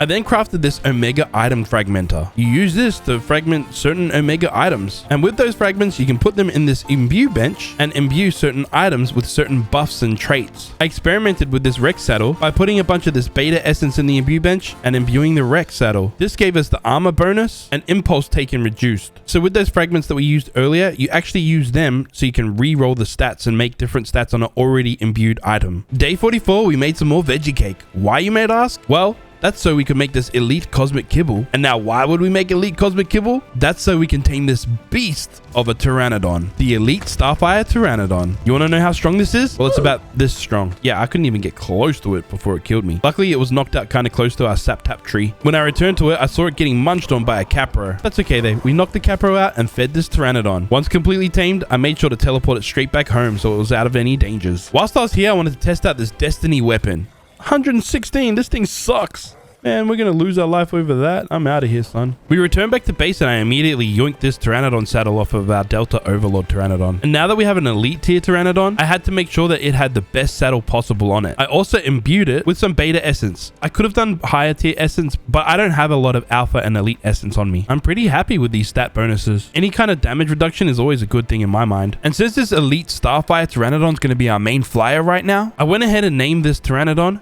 Tydean, again after one of my amazing Patreons. I went to go test out Tydean's amazing abilities against some helpless creatures. Yes, this Starfire ability absolutely destroys anything in its sight. Dude, absolutely nothing is safe. An AoE ability like this gives us a massive opportunity to gather much more essence and souls. We then came across this elite essence Paracer. Now you see, some unique creatures like the essence variants have a certain trait that makes you miss most of your hits, but with the Starfire ability, it constantly attacks, which gives us an extra opportunity to actually make sure we make our hits. Killing a creature with over 100,000 health like this and missing most of your shot makes killing it kind of difficult, but with a little bit of patience, we were finally able to murder this elite essence creature and gain a crazy amount of essence. Day 45, egg collector check. There's still a bunch of creatures that we need to tame, so we went out and did that. Managed to knock out and tame this Delta Astral Raptor. Then we came across this Delta Cursed Bronto. Now I don't know too much about these cursed creatures, but all I do know is that when you do kill them, they do drop some pretty interesting loot. We then went straight back to taming creatures like this Delta Necromancer Scorpion. I saw that there was this element Parasaur down there. Unfortunately, the raptor killed it. Of course I was going to harvest the body. Back at base, I realized that my Pteranodon had a lot more health than it started with, so I checked its Paragon levels and realized that it gained 1 level in the same or greater shard value. That's a confusing quest, but I'll explain it to you right now. Basically, there's shard values in this Omega mod. To keep it kind of simple, any creature that is a bigger size of the creature that you are counts towards a bigger shard value. And being that this is a Pteranodon, basically anything bigger like a Carno or a Rex counts towards killing that kind of creature. Day 46, we restocked a bunch of our kibbles, enough so we could go back out and start taming some more creatures, like this Alpha Rampage Diplo. Having a compound bow with some decent trank arrows makes this a little bit easier than it would have been without it, but a high tier big ass creature like this with 145,000 torpor is still quite intimidating to try and knock out, but it's also rather satisfying when you hear that thump on the ground. Since we're already out here in the snow, I figured I'd go around and murder some of the helpless animals. Again, we managed to kill this soul mammoth that scored us a whole bunch of souls. Then we fought this gamma gifted leader. It was kind of tough, but our Pteranodon's a bit of a beast. We managed to loot some pretty good gear from him too. And because we've been killing so many creatures in the wild, we have enough essence to open up this loot chest. Integrating Alpha Rampage Diplo. I then placed down this weird-eyed monkey statue and placed some of my unique items in the unique totem. I have an Ascendant Mercenary sword, but this weird monkey statue is called the Cursed Idol. And with the Cursed Idol, you can run the chance of increasing some certain stats on imbued items. You can also add special abilities to certain saddles if you try that out too, which we will do a little bit later, because right now we have some taming to do. This Gamma Zombie Carno will do, and this Gamma Teleporter Bronto. Day 47, we brought all of our brand new friends back to our base, and then went out to go make another friend, like this Gamma Necromancer Diplo. I then landed here contemplating my entire existence. I was kind of confused on how to really progress from now on, and what the best way to attack the rest of this playthrough is. Like, do I just go around trying to upgrade my Paragon levels on my PT, or what should I do? That's when I reached out to the mod developers Discord and started asking questions in there, and damn, I got a lot of good responses. The community over there is really helpful in this mod. The first bit of advice that I got was that it's probably a really good idea to tame a certain creature that is quite abundant on the map, because one of the easier ways to upgrade your Paragon levels is to repetitively kill the same kind of creature that you currently are. And since we're playing on a Missa, there's a whole lot of trikes here. Like, look at that. That's a crazy amount of trikes right there. I scanned through to see if there was anything decent to tame, and when I discovered there really wasn't, I deleted them from my playthrough. Yes, this seems kind of evil, I know, but hopefully if we kill enough of them, the one that we really want to tame will spawn in. And if we're lucky, we might get some really good loot. For example, this medallion. These medallions act like set pieces, kind of like your armor, but it's like an extra piece that you can put into a different slot in your inventory. We searched this entire trike island and couldn't really find anything worthwhile taming. I mean, we did have Scooby and he is a trike, but really he's not that great. Day 49, we finally found a trike worth taming, but first we need to make the appropriate kibble for it. Elite Elemental Kibble. Yes, we plan on taming this elite fire trike. It's only a level 110, but it is an elite and we can probably do something with it. I saw some damage numbers in the distance, so I wanted to go check it out. I summoned in the sun and killed a bunch of creatures, which also dropped a little bit of loot for us as well. And just like that, we now have our very own elite tier trike. Sorry, Scooby, my friend. I'm gonna be needing this saddle. I immediately turned this trike saddle into the Ascendant version, imbued it in the imbue workbench, this time with some elite essence, which gave it some really nice stats. That damage reduction is actually pretty decent. I wanted to see if I could curse it, but it turns out I need some Paragon shards in order to do that. Now, how do I make Paragon shards exactly? Well, if you have some Paragon souls laying around, you can place them into the soul grinder and grind them up. The only thing is, you don't actually get a lot of shards out of them, and I need 100 just to upgrade this Ascendant trike saddle. Anyways, I named this new trike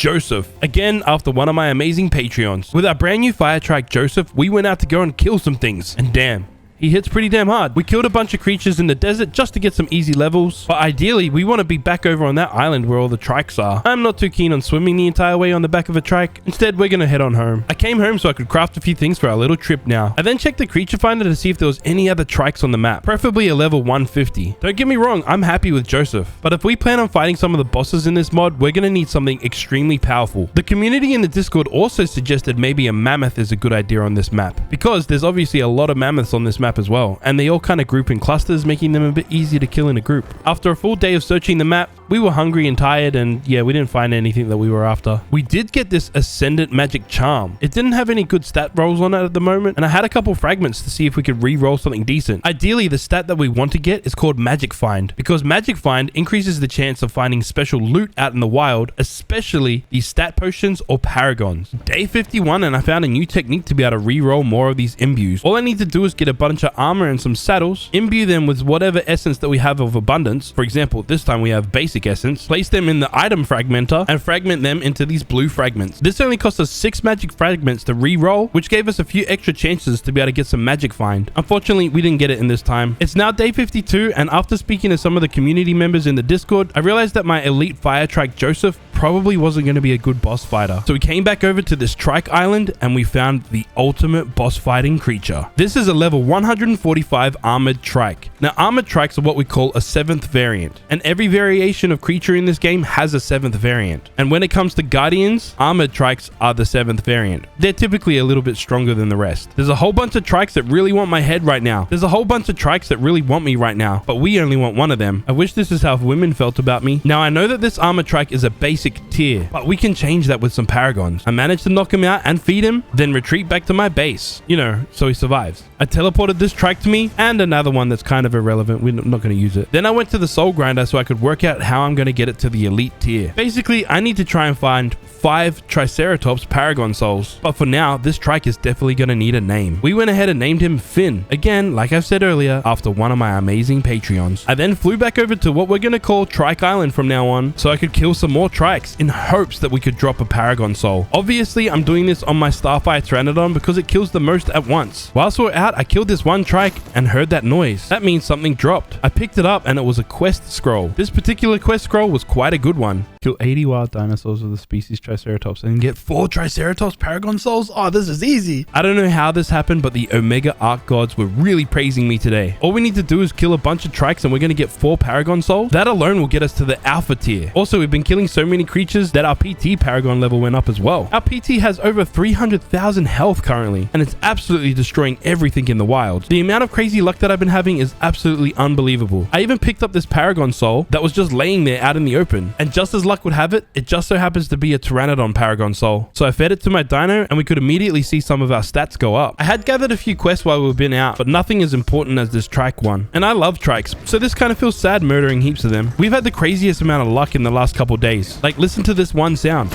Yes, that's a random Paragon Soul drop. And you want to know what Paragon that is? Freaking Triceratops. Yes, that means all we need to do is complete this one quest and we can get ourselves an elite armored Triceratops. So to make sure that we can come back to this island whenever we need to, I placed down an Omega teleporter here. And obviously I called this place Trike Island. By the way, I completed the quest. We now have 5 Triceratops Paragon Souls, which means we can turn them all into different tier tokens. Then I just feed all of these tokens to my boy Finn, and he goes from a pathetic basic tier armored trike to an absolute powerhouse elite armored Triceratops. Now, even though his stats have increased quite a bit, this is only the beginning. You see, we're back at Trike Island, so we can go and murder a lot of trikes and any kind of creature that's bigger than this Triceratops, so we can increase his paragon levels. Now, the reason why an armored trike is one of the best boss fighters isn't because that they hit hard. It's because they can't really get hit. You see, they have a chance to dodge attacks, but also the lower their health, the higher their damage resistance. You see, Finn's only hitting for 14,000 currently, which is pretty big, but like, wait till later on, it gets massive. And with this, basically day 54 is just us running around Trike Island killing trikes. We even managed to destroy this ultimate frenzy trike. It's crazy to know that we can absolutely obliterate trikes of a higher tier. At the end of the day at base, we also noticed that we got a few Triceratops stat potions, and somehow we got a Triceratops Paragon Soul as well. These things drop like candy at a candy store. I obviously fed all of this to Finn. We're gonna give him the Paragon Soul.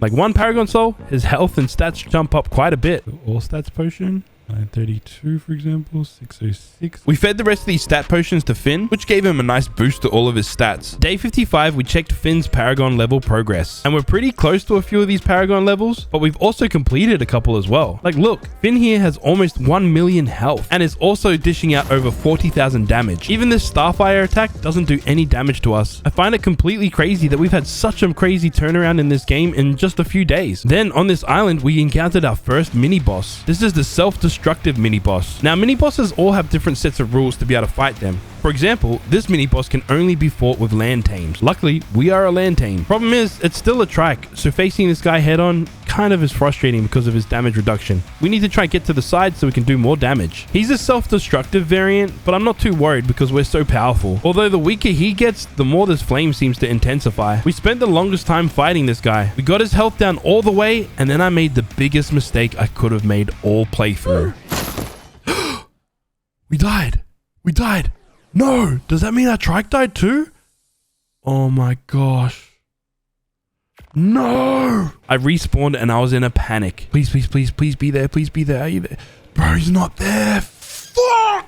We had just lost easily our most powerful tame. Honestly, in this recording, I was so gutted. See this moment right here? I was recording my outro because I was like, I'm done. I'm out. I'm so pissed off. I was tilted. But then I remembered one thing. The reliquary. I opened it up and there he was. Finn, oh, you're not dead. Oh my gosh, I'm so happy. Problem is, he was put in a cryopod and I couldn't release him without one of those cryo fridges. I managed to whip one up quickly, but I had to wait 5 minutes until I could actually release anything from this cryopod. I kind of hate this mechanic. Anyways, I went to go and return to our last death site. I was curious to see if the boss dropped any good loot or anything. It didn't seem like it. It just seemed like there was only Finn stuff here. Anyways, 5 minutes had passed, so we were able to release Finn from this cryopod. I checked him and he downgraded to the alpha tier. I mean, positive thing that came out of it, he did get max level from killing that mini boss. But going from elite down to alpha, he did lose a bunch of good stats. Like right now, he would have had over 1 million health. We only had one real option for us to be able to do right now. Head back to Trike Island so we could at least increase his power by completing some of these Paragon quests. And if we're lucky, we might be able to pick up another Paragon soul. Days 56, 57, and 58 just consists of us running around Trike Island, killing Trikes, doing whatever we possibly can to increase those Paragon levels. We already got our health back to 1 million and we're still only in alpha tier. So that's pretty good, I guess. But honestly, I was still hoping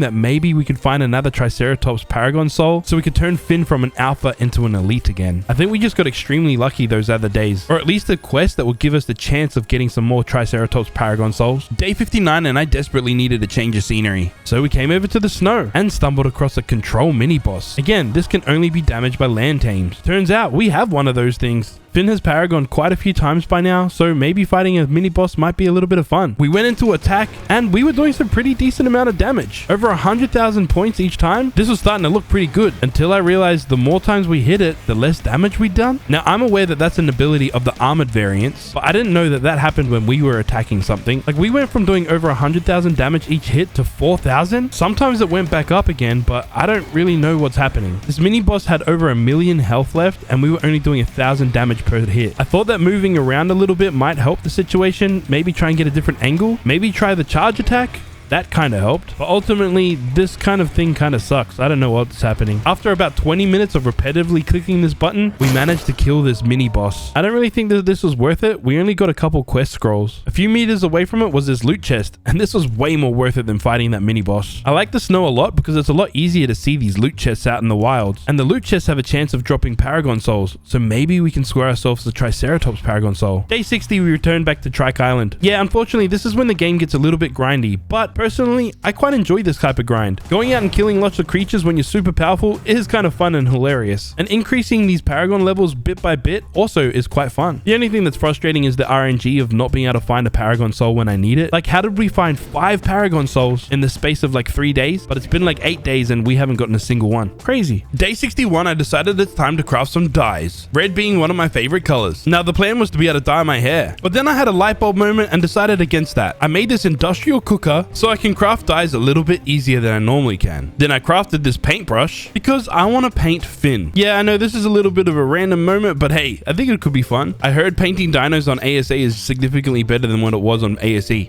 How does this freaking work? You're gonna paint his tail a little bit red like this. Give him some black hind legs. Hell yeah, let's give him the game over logo. Oh, it's kind of scuffed. Yeah, I don't love it. Let's do something else. Something a little bit more creative. There we go. Doesn't that look great?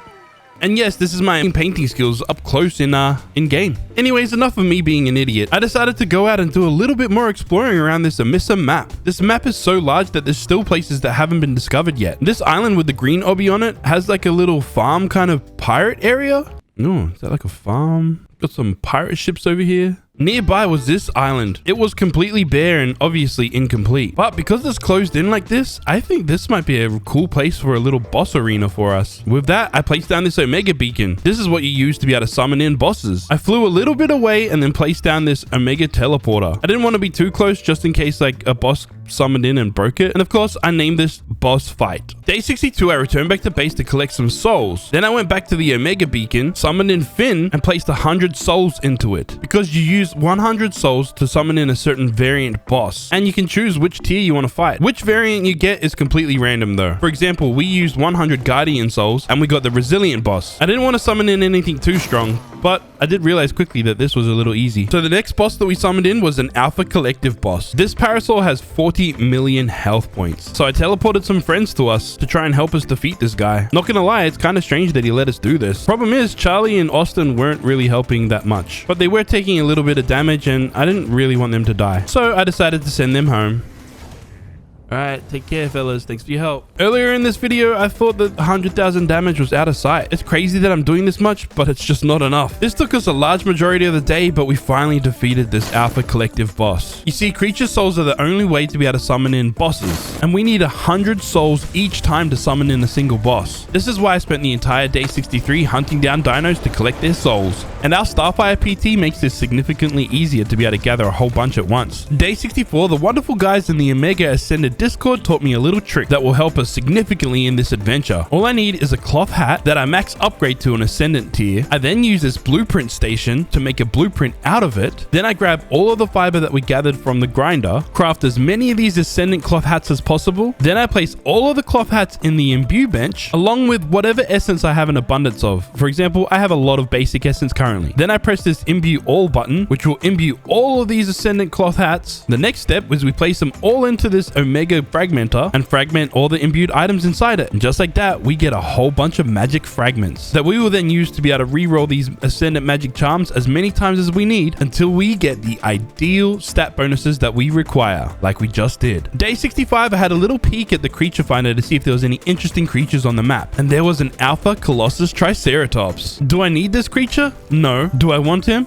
Hell freaking yes. We put this giant trike to sleep, whacked some food straight up its butt, and whilst we waited for it to tame up, we went to go test out this kinky whip. I didn't really love the whip, but I had this Ascendant Fortune sword on us. It does manage to kill creatures, but again, it's not that strong. Day 66, and our brand new friend is fully tamed up. So of course, I took him straight over to Trike Island to try and get him some Paragon levels. You see, Colossus dinos come with a few advantages. They have a massive health pool, and I'm pretty sure they have a reduction to damage as well. And this guy does harvest a bunch of berries at the same time. Anyways, we continued murdering some more Triceratopses. We deleted this shiny blue and yellow creature out of existence. After killing a whole bunch of creatures with our brand new trike, we returned back to base for a quick pit stop. I also feel like this trike needs a name. I had to think about this for a while. I couldn't really come up with anything. Then I remembered that the new trikes have a cool butt wiggle, so I named him Jagger because he's got the moves like Jagger. Whilst we're here, I wanted to re-roll our Ascendant Elite trike saddle a little bit until I got to some stat bonuses that I was kind of happy with. Day 67, we returned back to our Omega Beacon. I wanted to get a better understanding on how this Omega Beacon worked exactly. I had a bunch of these variant souls that I wanted to use. I know that if you place these into the trophy slot alongside 100 of the souls that it requires, you're guaranteed to summon in that variant of creature. I tested this out on a basic variant just so I could kind of get an understanding of it. Then when you kill that boss, it drops another soul. See this red orb thing here? You can then use this soul, which is called a boss soul, to summon in a stronger tier boss, and you don't have to supply souls. The next tier boss is called a master boss. They're significantly stronger than their previous counterpart, but they also come as two variants. This particular spider is a fire and wind variant, but he's still a basic bitch, so we were able to delete him. But they also drop another another soul. This is the Wind Master Soul. You can use this to summon in the next tier of boss, but I'm pretty sure that this has changed in the next update of Omega, so it might be different. Sometimes I consider myself the king of squirreling, because sometimes I get a little bit distracted, especially when the game gets a little bit monotonous and repetitive. And yes, earlier I was planning on coloring my character's hair, but I kind of forgot. But now we've done it to our signature look. It's a little bit late in this video, but hey, we did it. Anyways, we returned back to boss fighting. This time I used Guardian Souls because I wanted to try and summon in a particular boss. And I think our luck returned. We literally got the boss that we had been asking for.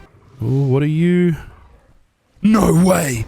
No way, we got an armored boss! That's crazy. Oh my god, oh my god, oh my god! If you couldn't tell, I am quite excited, and I will explain why. First, we actually need to kill this guy, which takes a long freaking time. So long, in fact, that I teleported a couple friends to try and help us out a little bit. Joseph and Jagger came in to help, but Joseph kind of died. Oops. Also, I sent Jagger back home. I didn't want him to die as well. You see, if you remembered, armored creatures have a damage reduction to lower their health. But also, when an armored creature's health goes below 1%, it loses its ability. Now, why was I so excited about having the opportunity to kill an armored boss? Well, that's because if I feed this armored boss soul to an elite armored creature, we can then increase it from elite to prime, making it significantly stronger. And if it's not obvious, Finn currently isn't at the elite tier. So we're back at Trike Island trying to get lucky to find ourselves one single Triceratops Paragon Soul. The one thing that I do like about this mod is the fact that we are looking for a Paragon Soul specifically, but if we're out here killing Trikes anyway, we're increasing his Paragon levels as well, so it's not all for nothing. It's now day funny number, and I wanted to see how we could get a possible leg up in the game, so I checked my quests list, and a large majority of them are telling us to kill a whole bunch of dinos. Now, as you guys probably know, the best way that we could possibly do this in the quickest amount of time is on this Starfire Pteranodon. We also have this Magic Find Magic Charm, so it seems as though a bunch of loot drops for us, which makes this repetitive grind kind of fun. This serial killer mentality continues on to day 70. When you're instructed to go kill over 4,000 creatures, I mean, this might take a while. We eventually had to come back to base and kind of store all the loot that we had gathered. I mean, look at all of this. This is crazy, the amount of stuff that we found out in the wilds. And just goes to show that this mod has so many things to it that we're barely just touching the surface of it. Day 71 and we're still on a mission to try and get a Paragon Soul for this trike. We did come up empty-handed, but since we killed so many creatures, we managed to get some more Paragon levels. Day 72, we continue our hunt trying to find this Paragon Soul. I managed to take out a whole bunch of trikes. Then we kill this one, and look what drops from it. What was that?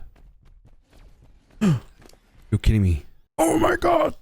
Oh my god. We just got a Triceratops Paragon random drop. Indeed, we just got the Paragon Soul that we've been searching for the longest time. So with that, we raced back to base. I put the Paragon Soul straight in the Soul Grinder and made an elite tier token. All right, Finny boy, you're gonna go from Alpha and become an elite dino. Aha. There we go. Yeah, buddy. Oh my gosh. Look at his health go up like crazy. But no, that was not the end of increasing this dino's power. I fed it this armored boss soul and it's game over from here on out. Finn's power has increased exponentially. 6.3 million health. He is easily the most powerful creature we have ever seen in this mod. I had to see how he would fare against a boss. I summoned in a beta tier and it was a freaking wyvern, which isn't scary, but it's a pain in the butt because they fly. I was hoping I could net gun it and make it fall. That doesn't work. Instead, I had to time my attacks, wait for it to circle us, and then hit it. We're doing over 600,000 damage per hit. Finn's power level has significantly increased. This is going to change our entire game. This beta dimensional boss stood no chance against us. Next, I wanted to test our strength against the most difficult boss yet, the Prime boss. This really shook things up. He has 160 million health and does over 200,000 damage to us. Sometimes. I don't really understand how this works. We managed to chip away at his health and drink potions when we needed to. If I'm honest, some of these fights can be boring and repetitive because we're just standing in the same spot, clicking away until it dies. But eventually, it does die and we are victorious. For the remainder of this day, I fought two separate bosses. This basic wind boss, then the next boss tier, the Wind Master, which I managed to take down with relative ease. The Omega Dex explains how all the bosses work and kind of their tiers and stuff. Some of these aren't currently implemented in this mod just yet, but they are planned on coming eventually. But for now, I wanted to test myself against this Wind Corrupt Master. Its attacks kind of hurt a lot. I believe if we can keep our health up and stay in a position where it doesn't use its big attacks, we should be able to defeat this boss. We've gotten its health below 50 million health already, and we're staying in this fight. Look, this fight was quite difficult because we had to make sure we stayed. Look, this fight did get a little bit scary at times because we were starting to run out of potions, but eventually we defeated this guy. And the Corrupt Master drops this Master Soul that if I feed it to an Apex tier creature, it'll then turn into the Ultimate tier. After fighting that Corrupt Master, I realized that we're not quite strong enough yet to be able to progress any further. Sure, we did manage to kill that Corrupt Master in the end,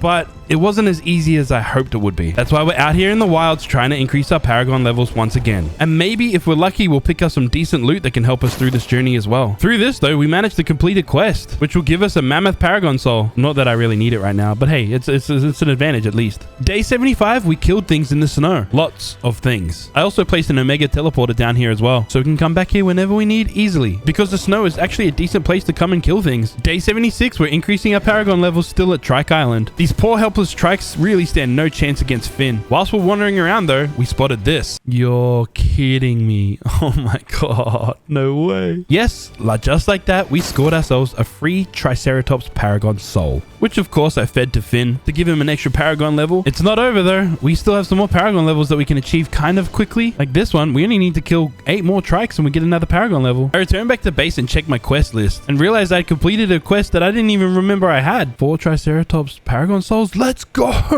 We had 5 Triceratops Paragon souls in our inventory. And of course I fed them all to Finn. He's gone from 6.7 million health all the way to 9.4 million health. Now the next best thing I can do for Finn right now is to make sure that his Ascendant Trike saddle has the best possible stats it can get. Now it's currently only an Elite Trike saddle because we used Elite Essence to imbue it. I kind of want to do this process again with a different saddle. This time I used the upgrade bench to make sure I maximize the full ascension of this saddle, making it a 282 saddle, which I'm pretty sure is the highest you can go. I then turned that saddle into a blueprint, so in case we needed to do this again at any point, we could kind of do it easily and quicker. So in case we needed to do this at any point later on, we can do it easy and quick again. Next, I placed this saddle in the imbue bench, and I wanted to imbue it with some Prime Essence that we've gathered from killing some bosses. But I need 36 Prime Essence, and I don't currently have that much. So I guess we're back out here fighting some bosses until we do have indeed that much Essence. I figured while I was doing this, I was going to hit 2 birds with 1 stone. I was summoning in only the Guardian variants to begin with, in hopes an Armored variant might summon, so we could get another Armored boss soul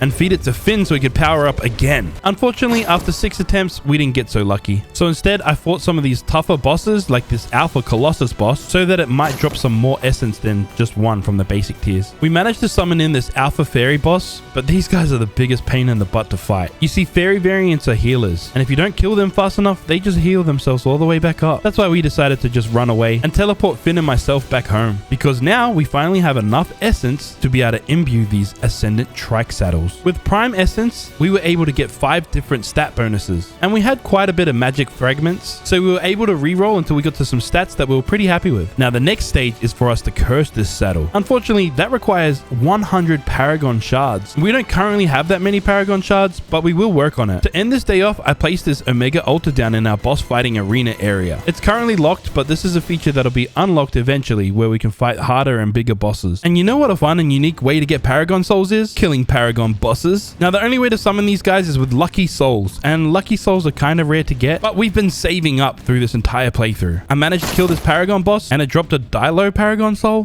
which is kind of weird. I'm pretty sure that was a Morellatops. I have 200 more of these lucky souls, and I plan on using them. This time a beta loot boss spawned in, which if it isn't obvious, it drops loot, and pretty good loot too. I then used the Paragon boss soul to summon in a master boss. This way we guarantee that it's actually a Paragon boss. And this fight was rather interesting. It summoned in a frog, and it was pretty strong considering, I mean, we were doing some damage to it, but it was also doing some significant damage to us. Although it wasn't enough damage for me to worry too much, I kind of went AFK. I needed to go get a drink IRL. This is where things got a little bit freaky, and I died. I finally came back to my PC in a panic, spawned back in, got my stuff back from the death recovery mod, searched the Omega teleporter, and Finn was asleep. Oh, you lazy prick.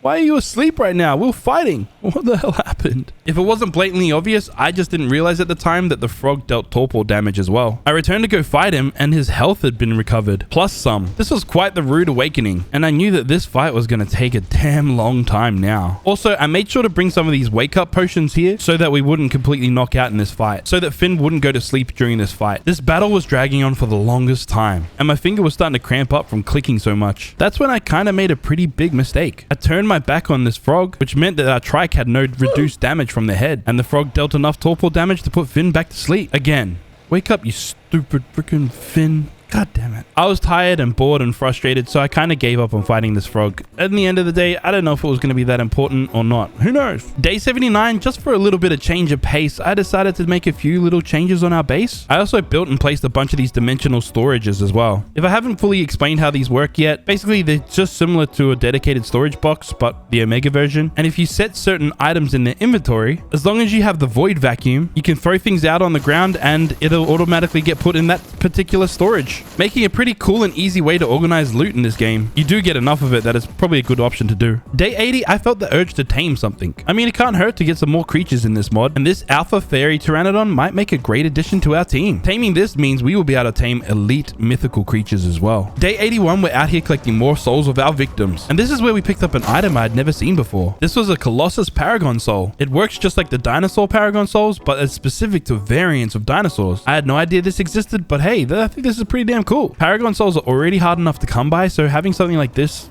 kind of makes the grind a little bit better. Well, for us it does, not for our helpless victims. You know, ever since we've been using the void vacuum to dump our stuff on the ground, I realized I had never really checked it. I opened it up to see what was inside, and holy moly, there was a whole bunch of, I mean, some of this stuff, most of this stuff is junk, but some of this stuff is pretty good, I guess. Day 82, I built these mannequins. No, they're not normal mannequins from Vanilla Ark. These are Omega mannequins, which you can use to place all of these set armors on them. And again, you can use the void vacuum to dump all the stuff on the ground and they'll immediately go into whichever armor set you set it to. I went through and sorted through a bunch of the medallions that we had gotten as well. A bunch of these we don't ever use, but the ones that we will keep around, obviously I'm going to hold on to. Next, I flew over to the Redwoods, initially so I could come over here for some more murdy killy time. But as we approached this water, I saw a Paragon Sarco in the distance, but it wasn't just a normal Paragon Sarco. This was a unique Sarco. They call him Leatherhead, and he is a Paragon Colossus mixed variant, and the collector inside of me just had to have him. Unique creatures are just fun to collect. Is he good for fighting or anything? I don't know, but he's gonna be pretty fun to look at base, I guess, except for when the game bugs out a little bit and then he turns back to his normal form. Let me introduce you guys to our new family member, Leatherhead. Currently his name's Sarco, what's written on him, so I made sure to just name him Leatherhead. That's actually his name in the mod, but I don't know why it's not working. The whole rest of this day, we flew around on Tydeen killing more creatures. I don't remember why we were doing this exactly on Tydeen, but I forgot to write that down in my notes. Over the last 84 days, we have gathered and collected a crazy amount of decent loot. And apparently you can do this entire mod on foot without taming a single creature. So I came to the snow to test that theory out. And yes, I am fighting an elite stone direwolf with a sickle. Holy crap, I can't believe we won that fight.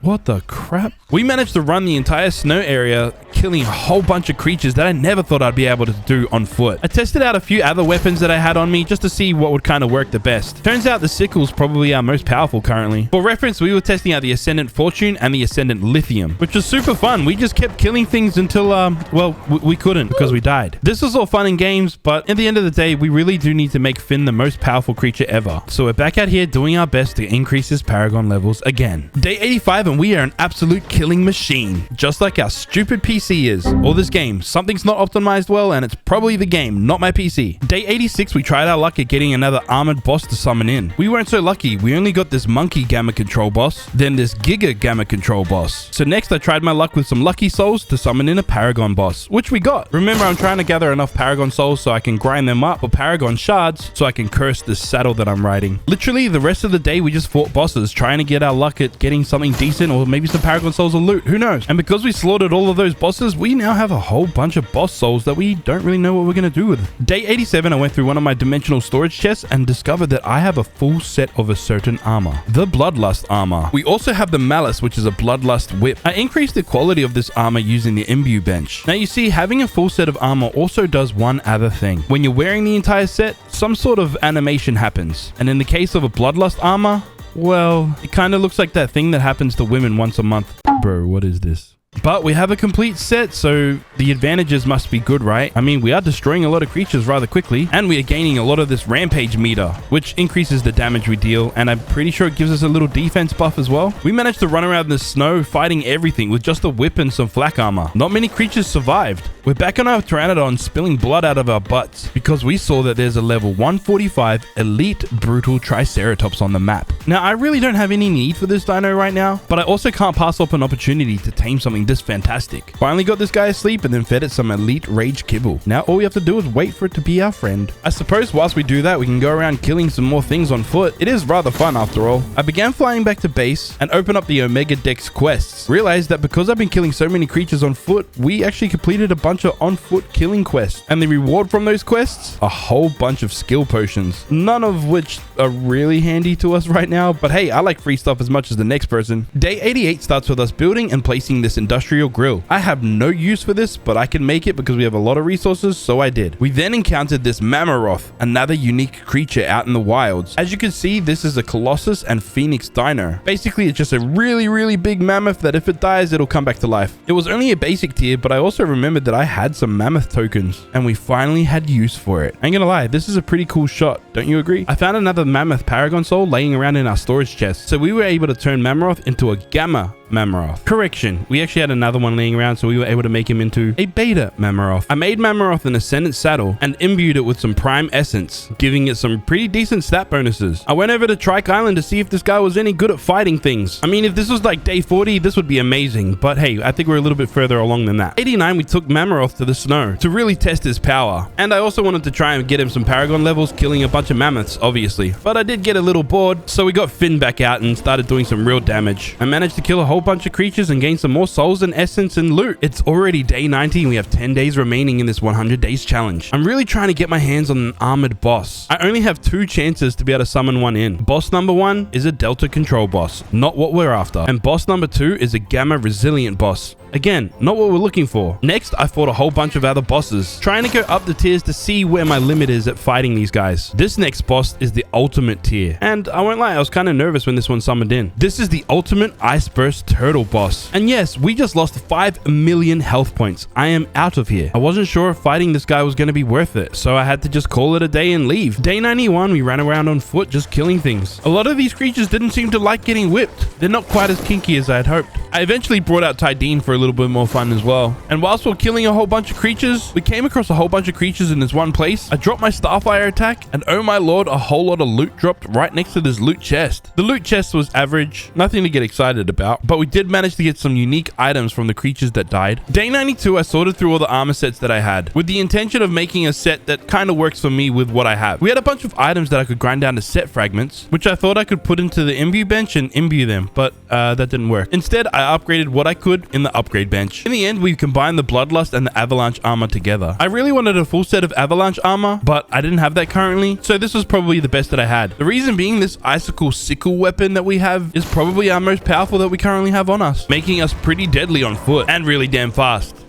Well, that's until we meet someone that destroys us quickly. It's now day 93 and we're nearing the end of this journey. And since I'm pretty sure that this armor is going to see us through to the end, I figured coloring it might be a cool way to end it off. And there we have it, our signature black and red fit. It's kind of like our black and red hoodie that you can buy with the link in the description below. Anyways, we briefly went back to the snow to go kill some creatures on foot. And I say briefly because we met our match quite quickly. I then wanted to see if we could increase the power of our Ascendant Lithium. If I use unique fragments, it'll increase the power a little bit. I'd forgotten to check my ARKs quests, but once I did, we saw that there was a whole bunch of quests completed. We scored a whole bunch of Paragon Souls that I immediately turned into Paragon Shards, and we almost have 100 so we can then curse our saddle. I rummaged through some of my dino storage, found a single shard that would give us enough Paragon Souls so we can finally curse this saddle. I went ahead and placed this saddle straight into the curse bench. I then confirmed that we did have the right stats on this particular saddle that I'm happy with, because once you curse it, you can't re-roll anything anymore. I wasn't extremely happy with these stats, so I went ahead and re-rolled the stats a little bit. I then ran out of magic fragments, so I couldn't re-roll it anymore. But that's okay, we just made a whole bunch of these Ascendant Cloth hats, imbued them real quick, and grinded them down in the magic fragmenter. And now we can re-roll this saddle until we're really satisfied before we curse it. I finally got to some stats that I was pretty satisfied with. I mean, we could always go better, but hey, this took us a while to get here. It's now time to curse this saddle. I went ahead and cursed it, and with this curse, this saddle gained the Water Burst variant. Now, if it wasn't obvious, what does this saddle do? As soon as you place this saddle on a creature, it'll then gain that variant ability. Now that means that Finn is not only an armored variant, but he's also a Water Burst variant as well. It's day 94 and I had a light bulb moment. I wanted to test out a theory that I had, but to successfully test this theory, I need to summon in a certain boss. Yes, this Delta Water Burst boss. Firstly, I need to kill this particular one, pick up its soul, use this in the Omega Beacon to summon in the next tier boss, which is a massive Water Burst Titanosaur. Now, if you've been paying attention to this video or kind of know how Omega works, you probably know where this is going. You see, once I kill this master boss and I claim his soul, because Finn is wearing a saddle with the Water Burst variant attached to it, maybe I can use a Water Burst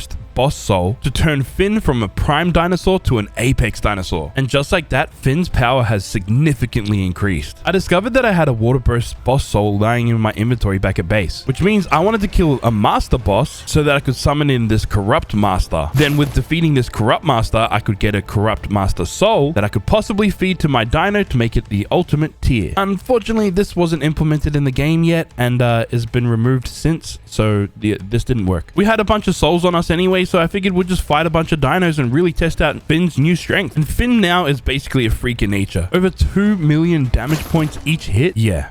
He's pretty crazy. I kind of forgot that we have all of these Triceratops skill potions back at base. All stat potions are probably the best ones you can get. They literally just give you a point in every single stat. Now, since we're kind of limited on what we can do right now, I kind of went away for a few days until there was an update in the mod. So today is day 95 and it's probably about a week after we finished recording the last day. And there's been a few little changes in the mod. One of the first little changes that I'm quite happy about is the fact that we can now currently use chibis. So of course I made myself my own chibi. I named it Game Over and brought him into our world. This chibi you can download. It is cross-platform. You can play with him whenever you like. Just search AronAztek in the mod store. I then went back out to go and kill a lot of creatures on foot, traveling around trying to kill as many creatures as possible with the intention of trying to get some different loot and gear, maybe a different saddle or something better that we can use. Because if you kill certain creatures on foot with the magic find, you have a higher chance of dropping loot, apparently. I'm not too sure if this is an actual fact, but I have noticed that it does make a big difference when you're killing things on foot. But the downside is you are less invincible. Throughout our adventures, we had gathered a lot of different armor pieces. So much, in fact, that I had to make a few more mannequins to hold some of this stuff. Like, look, it was all stored in this simple mannequin here. I then went ahead and sorted all of this out, making sure to place these on the correct mannequins. I didn't realize it until now, but we have a couple full sets of armor, and their animations work on the mannequins.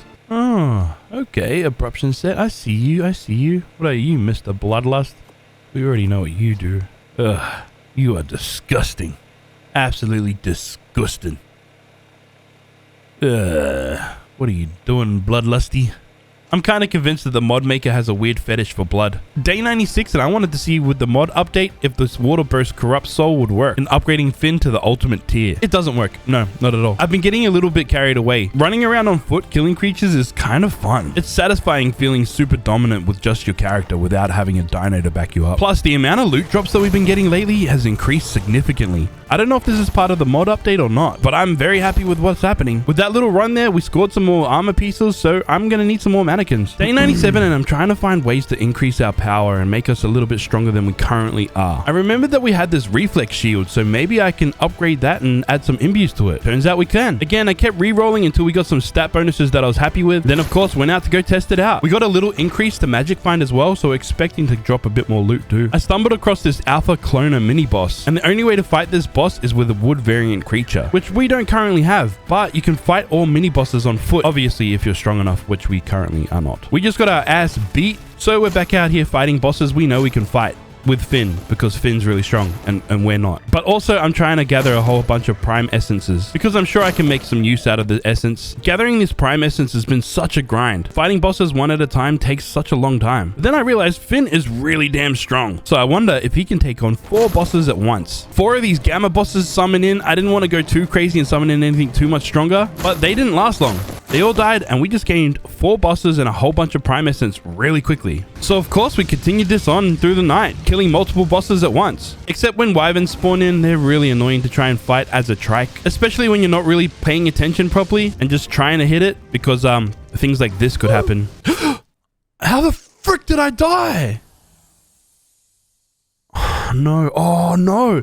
Oh, lightning wyvern, my torpor. Frick, I forgot about that. Yes, even Finn got bored of this fight and went to sleep. We ended up having to fly back to the boss island because I'm pretty sure that Wyvern destroyed our teleporter. Day 99, and yes, of course, I need to finish this video off with a bang. Of course, I need to summon in a really powerful boss. So I went over to the Omega altar, placed in all of these elemental master souls. Hold on, we were one short. The one that we had in there was actually a duplicate. You need to have separate different variants. So I quickly went back to go kill a couple master bosses and then head back to the Omega altar to place them in. But there was no button to allow me to summon anything in. Apparently, this isn't implemented just yet. Also, that fire noise in the background is a bug. I just have to relog to be able to get rid of it or teleport back to base. Now, of course, I couldn't finish this video without doing something spectacular, right? But I had to think. That's why I was just pacing around our base trying to come up with an idea. Whilst I was coming up with a brilliant idea, I remembered that I had downloaded the Bob's Tall Tales pack so I could upgrade this base and change some of the skins. I'm still unsure whether I actually like these Bob's Tall Tales pieces or not. Maybe I'm just a little bit excited currently because it's something new and different. But then the idea came to me on how I'm going to finish this video. Not really. I was in the Discord speaking to some of the guys and they kind of told me a cool idea and the strategy to be able to do this. But first I'm going to need a couple pieces of different armor, specifically this Eclipse armor and this weapon. It's called the Afterlife. There are other weapons that are probably better, but this is the only one that I had on hand. Let me demonstrate real quick. This weapon can hit things and curse them. See this effect here? It'll create a curse and that curse debuffs anything that it hits. This Wyvern was kind of a hard thing to hit, so it didn't quite work like expected. I was just testing this out now to see how the strategy worked before fighting the hardest boss we have ever fought in this 100 days. But before doing that, I had to do a quick reconnect so we could get rid of this stupid flame noise. We are going to summon in the utility variant, Ancient Tier Boss. I would have went the whole way to Omega, but I wasn't confident that I'd defeat this guy. This is when we had to face a Broodmother. And oh my lord, we almost died straight off the rip. I was hitting this with my normal attack and trying to add my water burst attack in as well. But every time this Broodmother spat its balls at me, it left me with a slither of health. Oh man, there's no way I'm gonna win this fight. He gets me down to only a slither of health every time he does that thing, and I'm lagging. Yes, remember, if you suck at a game, just blame it on the lag. This ancient tracker boss kept spitting at us and doing immense amounts of damage. But luckily, I was in a Discord with other people that knew what they were doing, and they gave me the idea to go around to its bum. If I attack from there, there's a smaller chance that it'll spit at me. And for some reason, it didn't turn around, so we were lucky in this sense. Now, this is when I implemented this strategy that I was taught. If I hit this boss with this Afterlife weapon, it has a chance to curse them, and we do significantly more damage. Now, here's the cool thing. You can actually stack these curses.